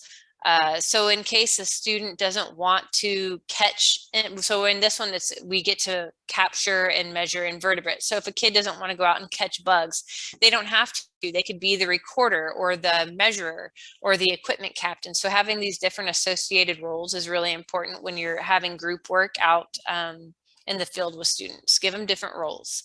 So if we had more time, I would play all of these videos, but there's a couple we don't, it's just, we're always short on time on these. But so what we do, let's see, there's who lives in this habitat, the invertebrate survey. So how to go out and measure invertebrates. Then there's a plant survey, how to go out and measure plants, and then bird survey, how to go out and measure birds. So I'm going to give y'all 5 minutes, and we're going to do either one of these, either the bird survey, the plant survey, or the invertebrate survey. You can either look outside of your window, you can step outside. If you have your piece of string, your 2-yard string, or your hula hoop, I want you to set that down on the ground somewhere. I'm going to stop sharing. I would show you the videos if we had another hour, but we don't. So grab your string and set it on the ground. I want you to count and measure all the different types of plants that you see in there. If you want to look at invertebrates, go ahead and count all the different types of invertebrates that you see and write them down in your journal. If you want to just sit out on your back porch, if you're able to do that right now and listen and look for the different birds that you hear or see, you can do that. So we're going to take 5 minutes and do that.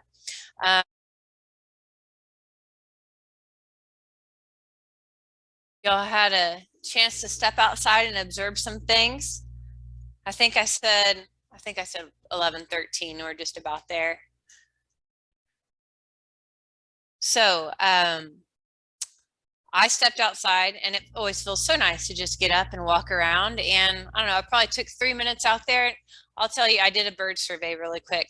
The reason why we chose plants, invertebrates, and birds for this activity is that they're everywhere. So if your school ground is pretty barren, what you would think for as far as habitat or vegetation goes, you're always going to see birds. You're always going to see invertebrates, and you're always going to see plants of some kind. So they're great for a survey. You don't have to have like the best schoolyard habitat in order to do this activity.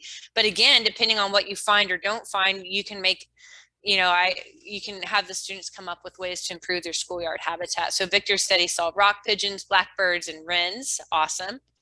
I stepped out and I did birds too, and I saw hummingbirds, vultures, mockingbirds, scissortail flycatchers, painted bunting, wren, house sparrows, starlings, and a sparrow species. I know that this area where I am right here is high in bird diversity, and we've got vegetation set up where you're going to see a lot in a very small amount of time. Now, if I was going to go on a different location somewhere else, away from our house, away from water, away from shelter, you wouldn't see the diversity that I have right around where I am. So April saw redbirds, a hummingbird, sparrows, and thrush. Awesome. Roly-polies, a snail, a gnat, a fly, and something very tiny I can't identify. I did inverts because they're my least favorite. That's great. It's always good to put ourselves in those places, the things that we least like to do. And there's a lot to learn through that. So y'all can see in just a very, very short amount of time, you can go out and observe a variety of species. So again, when there's more time, my purpose of doing all this and briefly highlighting it is just to show you what is in the curriculum. I know that is way too fast to really draw anything of depth from, but go back and explore this lesson. If you want to set up a biological survey with your students to figure out how to measure biodiversity in an area, this is the lesson to do it. Lesson number 7, who lives in this habitat. So thank y'all for writing the comments. Thank y'all for stepping outside and doing this. We are going to move right along because we're getting short on time, and there's a couple more I want to get through to y'all. Okay, share screen. All right.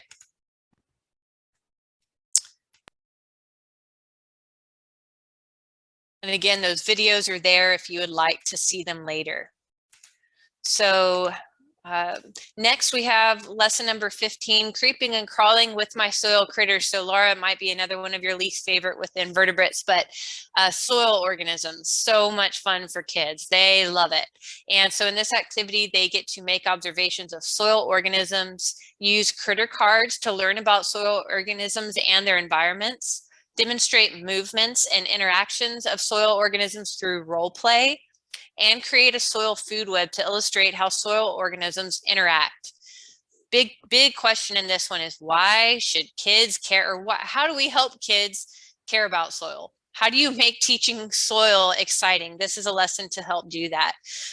We know that soil is important. It does all these things right here. So I'm not going to take the time to go through it all, but healthy ecosystems and soil go hand in hand. If you don't have healthy soil, you're not going to have healthy ecosystems. So it's really important as a steward of the land, whether you're a producer or just a nature lover, that we're taking good care of our soil and giving it cover and all the things that it needs. So we ask the kids to bring in a soil sample from home. So grab some soil from your backyard, bring it in, and ask them, how many soil organisms do you think are in this one handful of soil? And the answer is billions. Now, most of those are microorganisms, so too small to see. You have to have a microscope, but there's billions of living organisms in the soil. So we get their soil samples and we get a map. So this is a map of a local school area with different soil samples, and they map out their soils. And so they can notice the ones that are upland might look really different from soils found near a wetland or riparian area if it's in a floodplain. So do we have sandy soils versus clay soils, and how do our soils look different? So we're looking at color, texture. They pass around the soils. They can smell the soils. They can give us one observation of something they noticed about their soil, and then they map it out. So this is the soils around town. The soil critter cards are in this activity also. And so I think there's about 16 different soil organisms that they can look at and learn about. On the front side, it gives you the name of the animal, the size, the habitat, their diet, their predators.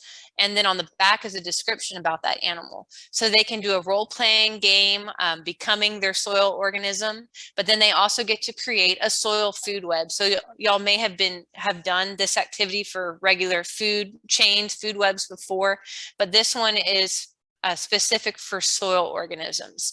So they get to make a food web in this activity of soil organisms.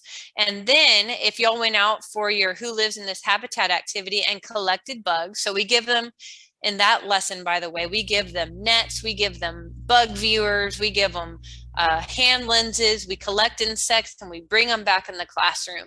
So here's an example of one that they may have collected and brought back into the classroom, a cricket. It's a really good visual for them to look at. And this is a soil critter observation page. I forget the page number it is in the curriculum, but it's under this lesson, Creeping and Crawling with My Soil Critters. And it allows them to get up close and personal with their soil organisms. So what color is your animal? Does it have any markings? How many main body parts does it have? Does it have any segments? If so, where are they located?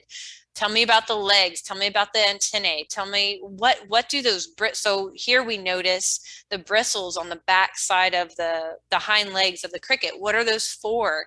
Why do some animals have smooth legs and some are bristly? So it allows the kids to really look at these organisms, look at their structure and function and adaptations, and the importance and significance of all those.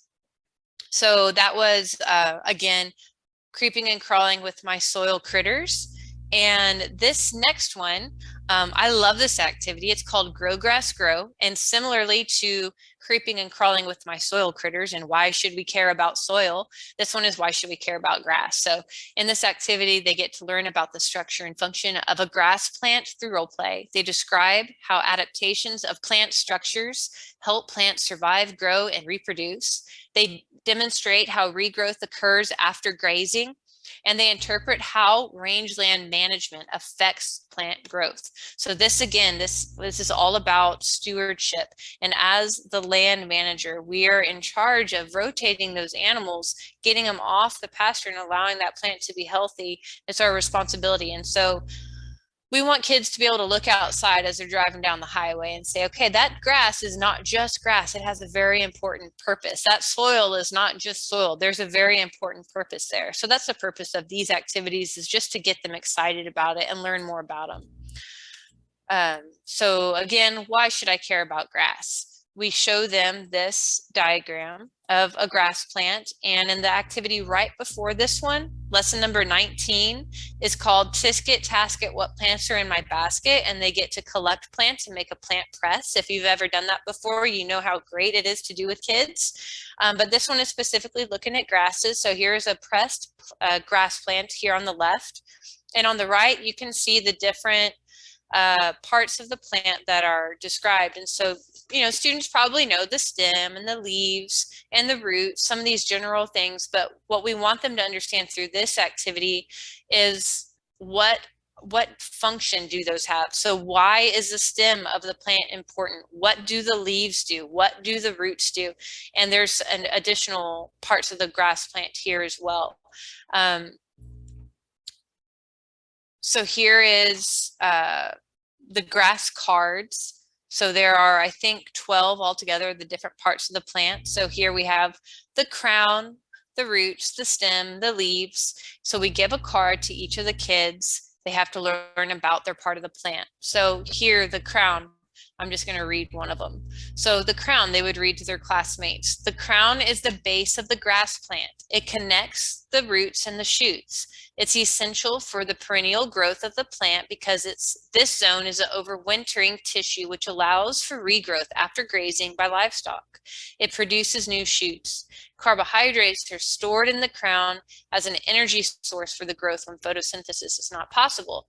So we get to role play and we're going to pretend we're going to build a grass plant all together. So the crown of the plant, whoever this lucky kid is, they get to sit. If there's more than one, they sit with their backs towards each other and they sit on the ground and they chant, storing carbohydrates, storing carbohydrates. And then so for the roots would say, I am the root. I anchor the plant to the ground. I absorb nutrients and water from the soil and function as a carbohydrate storage tank. Now, what the roots will have to do is they lie on the ground with their feet pointing towards the crown. They stretch out their arms and their fingers to represent root hairs and make sounds to show that you're collecting water and nutrients. And you say slurp, slurp, slurp. So we're going to build the entire grass plant, and we will look like this picture right here of the kids laying on the ground. So you can see they're laying down and they're building the grass plant. Let me go to a picture for the younger students. So here you can see there's more parts. We have the chlorophyll, the phloem, the xylem, the inflorescence, epidermal tissue, and the rhizome. So for younger kids, we just have a picture of the different parts of the plants, and they have a much shorter thing they need to read on the back side of the card. So flowers making seed, flowers making seeds. The leaves, they would say, we make food, we make food. The stem, their job is to support the plant. So they would sway back and forth and say, I support, I support. The roots they would read, I store, I give water to the plant. So they would say slurp, slurp, slurp. And so they're learning more about these parts of the plant. And I don't have a video of the kids doing it, but I have a little cute video of teachers doing it. So this lady over here, she's the epidermal tissue. She's marching around saying, I protect, I protect, I protect. And I think she's the xylem or the phloem, and she's transporting nutrients throughout the plant. So I'm going to play this short 10-second clip of these teachers being silly so you can see what it would look like. Grow grass, grow. Ready, set, go.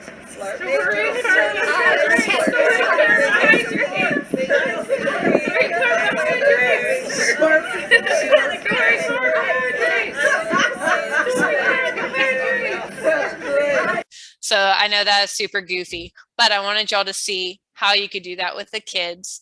But the significance of this activity, again, is to understand these different parts of the plant right here, to understand that they have a very important structure, or that their structure has a very important function.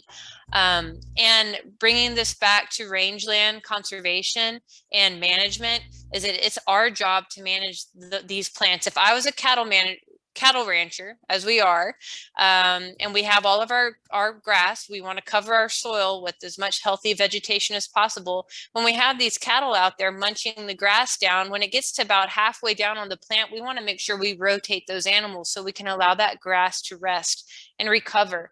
If we don't protect and take care of that plant, the plant's going to die, the root system will die, and we will have zero ground cover, which will be extremely detrimental for our soil. And when we have a big rainfall event come, it'll wash all of our soil down into, or it'll wash our soil away, causing erosion and all sorts of problems, and it will disrupt all the ecosystem functions. So that's why this lesson is really important, to help kids understand that grass is not just grass. It's extremely important in holding the soil together, providing shelter for wildlife, providing homes for animals, providing food for animals, domestic and wild. So that is Grow Grass Grow. And lastly, I know we still have 30 minutes, and I'm hoping I'll finish this and we'll have some discussion before we wrap up. This one is called My Home, My Habitat, and this is one of the most well-received lessons. The kids love doing this. There's lots of different components to it, but if you're going to be doing a lesson on habitat and living things versus non-living things, predator-prey interactions, this is a really good activity to do that. So they get to discuss the basic needs of all living things. They will demonstrate how wildlife use habitat found within rangelands to meet the basic needs for survival. They will role play predator-prey interactions and shelter construction, and synthesize information through graphs, discussions, and or art. So we start off by introducing living and non-living things for our younger kids, and we ask them some different questions on how is a living thing different from a non-living thing. If you have a classroom pet, you can use that in this activity and say, how is our classroom pet a living or non-living thing, and how do we know? What do living things need to stay alive? And then we introduce the concept of habitat. What is a habitat? We know it's a home for animals. So we provide some different pictures of animals in their habitats. They can design a habitat for a classroom pet if they have one, or if you're doing this at home, they can help create a habitat for maybe an organism within your home or around your home, and discuss different adaptations of your class pet or an animal that you find at home. So we're talking about habitat mosaics, and just like this picture of a sunflower is made up of little pieces, habitats can have lots of different habitats that make up a habitat mosaic. So over here we have, you can see there's a grassland area, there's a riparian area, wetland, there's a woodland area. And so we want the kids to experience all these different types of habitats. Now, within their own school grounds, you probably don't have a wetland and a grassland and a woodland, and I forget the other one we're going to do in this one. Oh, chaparral. That's very specific to kind of South Texas area, but you can think of something that would be representative of these different regions within your school grounds. So the first part of this lesson is they will be looking at the chaparral. I'm going to move some stuff out of the way because I don't know how much of the screen you can see. Let me move this. So the chaparral habitat, they're going to be looking at an ocelot and an eastern cottontail rabbit. So in this section of the activity, lesson number 6, they have a mask of an ocelot that they can color. So in the picture, you can see Jack wearing the ocelot mask, and then there's a picture of an eastern cottontail, and they can color that too. And now we're talking about adaptations. So adaptations are the characteristics or traits that an animal has that help it survive or reproduce in its environment. So adaptation, super fun to teach with kids. So, you know, we talk about what are our adaptations that help us survive?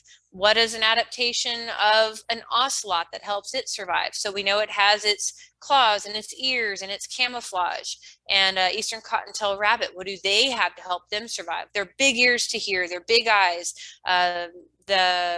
so a good rule of thumb for predator prey, y'all may have heard it before, but if not, it's eyes in the front, hunt, eyes on the side, hide. So you can see and say, so think of your dog at home or your cat at home. Where are their eyes located? They're in the front, They hunt. They're a predator. If you have a pet rabbit at home or a goldfish, where are their eyes located? On the side, so eyes on the side, hide. So there's a video I'm going to show y'all of Jack doing this activity. So what we would do in a classroom is we would hide the rabbits along a trail or outdoors anywhere, and they would go out and they become the ocelot and they get to go hunt for the rabbits. So I have a video demonstrating how to do this with Jack. And again, we're talking about chaparral habitat in this part of the activity. So here you go. Here we are in a pretty good representation of some chaparral habitat, good old South Texas brush country. Behind me we have a mesquite tree, which is usually our nurse plant. Lots of these plants that live in the chaparral habitat have thorns on them. There's stuff that you wouldn't really want to walk through, but it's great for wildlife. Some of the other species we have are gronhenio, the spiny hackberry, white brush right here. We have Texas persimmon, guayacon, all sorts of really interesting plants that support an abundance of wildlife. The animals that we're going to be looking at in this activity shortly, Jack's going to come and help us role play. He will be a predator, the ocelot, in search of its prey, the eastern cottontail rabbit. So we'll look closely at adaptations that this animal has for survival and that this animal has for survival here in the chaparral habitat. Jack, if you look out here into this habitat, how would you describe what you see? A lot of green soils. A lot of green and plants that have lots of thorns on them, you're right. So would you like to go walking through that? No, but do you think... I would go up on it? Oh, that would be cool. Maybe we could just zip line it to go up there, and where we could zip line. Zip lining it, that would be fun. Well, we're going to learn about some animals that live in this type of a habitat. They actually need this kind of habitat to survive. Do you know what this animal is called? An ocelot. That is an ocelot. You're right. Do we have ocelots that live here at our ranch? Yeah. No, we don't. But we have wildcats. We do. We have wildcats, we have bobcats, and ocelots, though, Jack, they're an endangered species. Do you know what that means? They're endangered. They are endangered, that's right. Yes, we only have about 80 to 100 ocelots left in the United States. So we're going to play a game to learn more about this animal and see what they need to survive. And you have a mask of an ocelot. You're going to become a predator. What is a predator? An animal that eats other meat, other animals, right? And so this is an animal that the ocelot likes to prey upon. Okay, do you know what that's called? A rabbit. A rabbit. This is an eastern cottontail. So what we have along this trail are some hidden rabbits, and you have to use your special features and traits and characteristics, like they're called adaptations, to help you survive. Jack, what are we going to go hunt? Cottontail rabbit. Cottontail rabbits. Okay. Ready? Set. Hunt. Yes, look. Found something. I'll use my super jump. Got one. Two. Ooh, they were hidden well. Here. Want me to hold them? Yeah. Okay. There more? Found something. Found one. All right.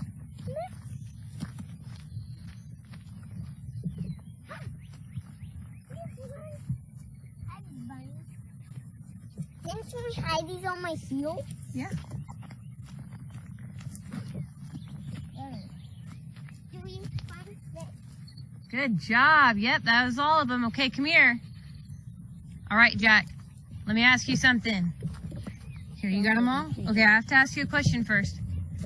Okay, so in order to survive as an ocelot, what did you use to help you capture your cottontail rabbits? Fight. Yeah, what else? Speed. Speed. Jump. Jumping. Yeah, Jack, there's something called an adaptation, and that's a trait that helps an animal survive in its environment. Okay, hold up your rabbit. Okay, what adaptations did they have to help them survive? Look at your rabbit. Sight. What about the color? Blending in. And what is that called? Camo. Flash. Yeah, they're camouflage. That's definitely an adaptation to help them survive. The ocelot's camouflage too. They have those black marks to help them blend in with the shadows. Awesome, Jack. A really fun thing to remember, predator and prey. If the animal's eyes are on the side, they hide. And if they're in the front, they hunt, which means they're a predator. Okay? Jack, can you tell me who made these tracks right here? Rabbit. That's so cool. They are rabbit tracks. Mama. How about that? All right, so that was the chaparral part of this activity. And the next part is the woodland habitat, and they will be looking for spiders. And here's how you can do the activities with the spiders, because spiders are really neat and you can see them usually everywhere. So here's the woodland part. This is a woodland habitat, and woodlands are dominated by tall trees that provide a lot of cover. This specifically is a hackberry forest, but it is dotted with some Texas persimmon as well, and some really old mesquite trees. Now in a woodland, you're going to see lots of cool animals, squirrels, deer come through here, beautiful songbirds, turkeys like to walk through as well. We also have pigs, feral hogs, which are a problem in our woodlands as well. If you look down on the ground, we have all this organic matter, which helps make very, very healthy soil. So lots of life here in the forest. There's all these tree limbs rotting on the ground. Some trees are standing, which are dead, and they provide an important feature to the woodland as well, such as homes for owls and woodpeckers and all sorts of cool cavity nesting birds. We're going to look at one animal, though, right now that makes its home here in the woodland, and that's the spider. Here's some of the material I use with this activity. When I walk the kids through a woodland, we're looking for spiders, so it's always nice to carry a spider field guide along. I like to have a printout of different types of spider webs that we might see along our way. We'll be playing a game where they will be role-playing spiders catching their prey, so you'll need some yarn and a blindfold of some kind, such as a bandana. And you can also have some white twine for them to build their own spider webs.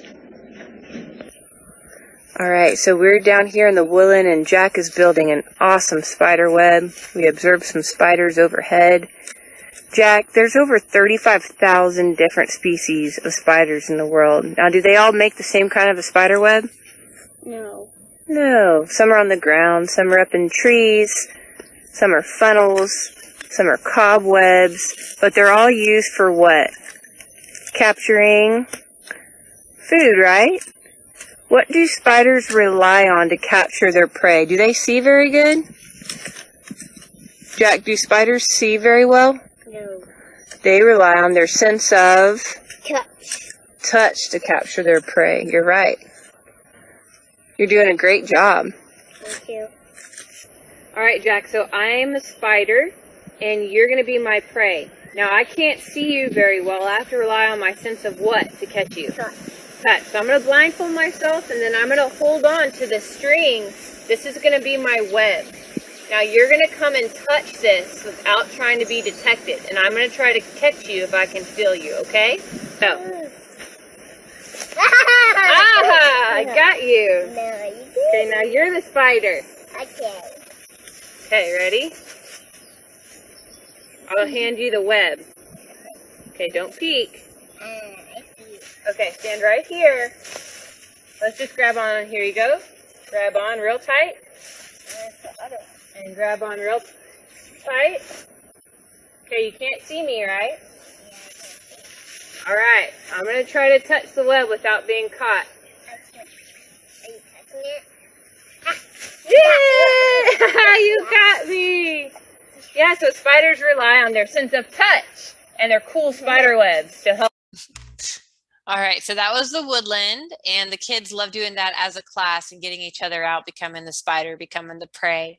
But again, if you don't have a woodland type of area on your school grounds, you can just get 2 trees and so talk about what woodlands are. Again, we're just wanting the kids to understand there's lots of different types of habitats. This next one is the prairie habitat, and we are looking at bobwhite quail in this one. And so they have a picture of a bobwhite quail that they get to color. We're going to talk about their adaptations and why they're important, why prairies are important for bobwhite quail in this activity. And they get to do shelter construction of a nest. So here's the grassland or the prairie video. We are here on the prairie, and this is an incredible ecosystem. We actually reseeded this pasture about 2 years ago with a native seed mix. Prior to that, it had been plowed and planted for over 100 years, and the soil was in really poor shape. So we've been slowly working to recondition this land and restore it to a native grassland. Our goals are to create healthy habitat for both livestock and wildlife. There's an abundance of wildlife that use the grasslands, and we're going to be learning about one of them in this activity, the bobwhite quail. Okay, Jack, so we're going to learn about another habitat that we have out here, and it's a grassland. Not many trees, lots and lots of what? Grass. Lots of grass, okay? This is another great home for animals. What does every living thing need to survive? Shelter, space, food, water. That's it, yeah. Good job. And this grassland provides that for a lot of different kind of animals. We're going to be learning about quail, the bobwhite quail. We just heard one a couple of minutes ago. So the quail need grasslands to survive. Do you know that they actually build their nests on the ground? Yeah. You do? Yeah, they're ground nesting birds. We're going to actually build a nest for a bobwhite quail. Okay? All right, so Jack is building a nest for a bobwhite quail. Quail typically take several days to construct their nest. They dig about 2-inch deep depression and about the size of a softball, and then cover it up with vegetation. And they usually lay between 12, good job, Jack. Now put the... Do you want to, there you go. Okay. And they usually, you want to get some stuff to cover it up, Jack? Do they cover up their eggs? They do cover up their eggs. And no predator finds them? That's right, so no predators can find them. Now the male and female will actually incubate these eggs together, and after about 23 days or so, they'll hatch, and there'll be a big covey, and hopefully they'll all survive, but they are very susceptible to predators. What are some of the adaptations that this adult quail has to help it survive in its environment, Jack? Flight. Yeah, it can fly. What about its color? Camouflage. Camouflage, yeah. What about its bill type? What do you know from its bill? What do you think it eats? Seeds. Yes, you're right. And it will eat some insects too. So the quail has some really cool features to help it survive in its environment, Jack. Okay, so that was the prairie, and the last part of this activity is looking at a wetland habitat. We want kids to understand what kind of animals live in a wetland, why wetlands are important, what are the features of a wetland, and in this activity, they will be looking at adaptations of a frog through a fun game, becoming a frog, and you will see how we play this. So here is the wetland activity. We're here in a wetland, and this is one of my favorite habitats. It's characterized by aquatic plants, such as this cattail right here, or the willow behind me, and the coontail that's living in the water. It's also characterized by the aquatic animals, such as the aquatic invertebrates, the birds, the amphibians, all sorts of cool life that lives here on the wetland. It's also characterized by the soil type. Here we have a heavy clay soil, which helps to hold that water. So this is a man-made wetland, but we have lots of natural kind of wetlands, creeks, rivers, lakes, ponds. They don't have to be full of water all year long. Some of them can actually dry up seasonally. But wetlands are an amazing type of habitat full of biodiversity. And we're going to do an activity to learn about one of the animals that lives here, the frog, and their cool adaptations to help them survive in this environment. Here's some material you'll need to do this activity.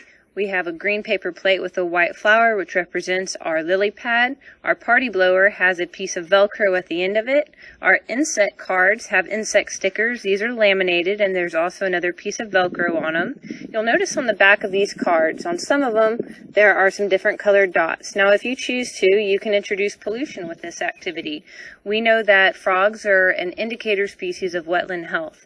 So we have some different colors which represent different types of pollutions. Orange represents a phosphate, brown represents a sediment, green would be a nitrate, the red would be a toxic chemical. So if the students get one card that has a red dot, a toxic chemical, then it kills them automatically. And if they get a combination of any of the other three colors, then they're also killed. So it's just a fun extension to add to this activity. Here in our wetland, Jack, what is one of the animals that we always hear? Frog. Yes, frogs. Okay, frogs have really cool adaptations, Jack, and an adaptation is something that helps an animal survive in its environment, a trait or a characteristic, okay? So what are some adaptations you think a frog has to help them survive? Swim fast. They can jump fast And they can swim fast. and swim. What kind of feet do they have? Paddle. Paddle feet, web feet. So they also have a really long, sticky tongue, right? Which color do you want? That's going to be your frog tongue. Max, do you want one? Come try out your frog tongue.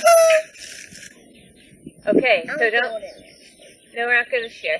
There we go. Jack, so the purpose of the game is to capture as many insects as you can with your frog tongue.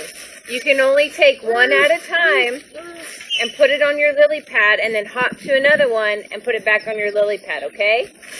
Ready? But how do you stitch it? You have Velcro on the end, and there's Velcro right there. I'm going to try this one. Ready? Get set, go!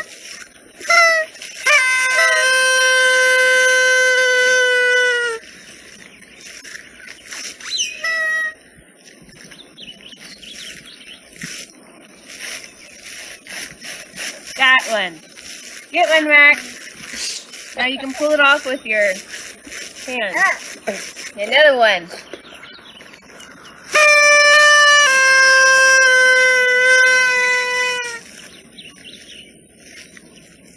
That one. Okay, y'all, for time's sake, I'll stop it there, but super fun activity. Here's, if you're going to do it as a class, tons of fun. I just did this one again last week with 5th graders and they loved it, but here's some teachers doing it and they're cackling and it's hilarious, so I have to play it for you.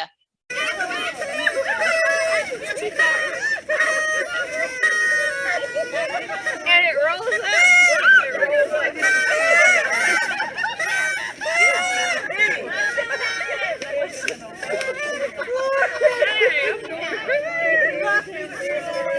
All right. Okay. So, really quick before I show you this, that wraps up the lessons. I know we're nearing the end of our time right now, but that was My Home, My Habitat, lesson number 6, looking at habitats, adaptations, features in different habitats and habitat mosaics, the species that live there. So I hope that gave you a general idea of what the curriculum contains. I know it was a lot of information over a short amount of time.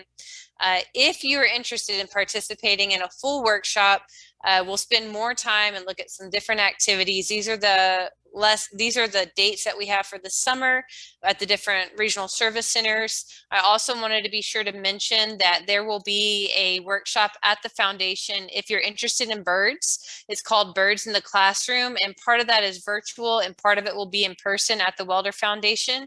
And so you can see the dates for those, but this is in June for the Birds in the Classroom, and then our in-person workshops are in June and July. We'll have some more virtual available as well. We have a summer camp coming up as well in July. If for high school students, if you're interested in that, let me know and I'll tell you more about it. I'm going to exit this and I want to open it up for any questions, any discussion. Y'all just let me know. I'll look at the chat right now. And then, so y'all just, if y'all have questions, let me know. As far as getting the curriculum again, Sarah will be sending out the post workshop survey, and I will send her the Google Drive link. Like I showed you at the beginning, it has a full curriculum guide. It has these PowerPoint slides that we used today. It has the videos that I showed you and additional videos. So if you want to use any of that material in your class, you can. A mailing list for workshops. Mailing list, like where to send information about the upcoming workshops. If that's what you're referring to, we will add you to our mailing list and you'll get information. You'll also get updates for sure from us about curriculum updates right now I want to know if you can send lists for, yes, definitely. I will include that on the email to Sarah for sure, April. Sarah asked, will you be doing the bird banding at the birding workshop? I would have to ask Angie. She's the coordinator there planning that, and I'm 99% sure yes. But ask, you may want to call the foundation and ask Angie to see if they'll be doing bird banding during that. It might be too short to incorporate that, but I hope they do because it's super awesome to do that. Joanne, I've had kids bring soil and we add water to see if they can make a mudworm. Yeah, definitely. Awesome. Yeah. Yeah, the soil and the grass activities are lots of fun. Again, you know, they're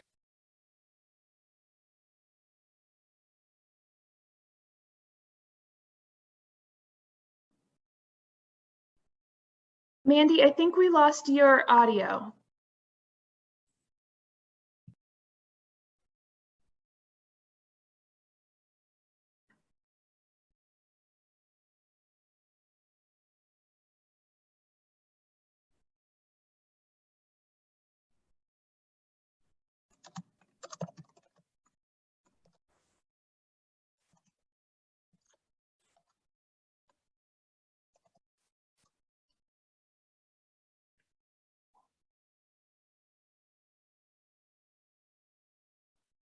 Yep, Mandy, your audio is out.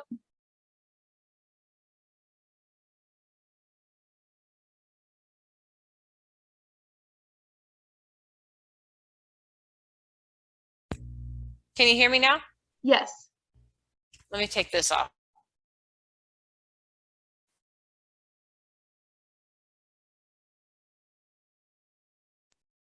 Now? Yes. Okay. Hi. Okay. I'm off of this thing now. I took that off. Okay.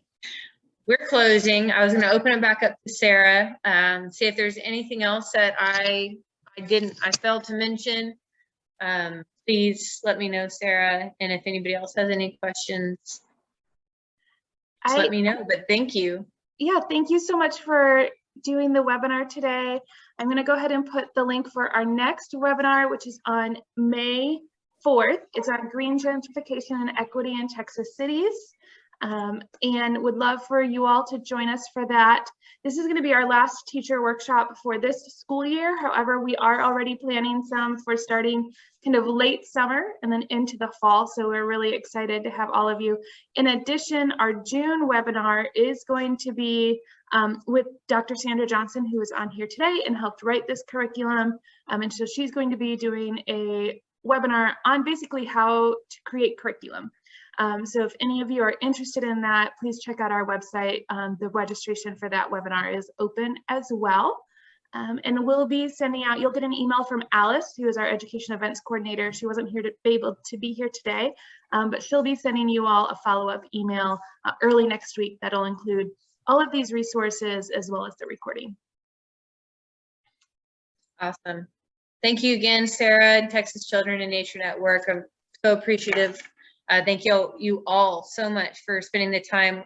My email address, again, I'm going to type it in the chat real quick. rangelands@welderwildlife.org. I'll put my number on here as well. This is my cell. You can call me, text me. I will come and do a workshop with y'all, any organizations.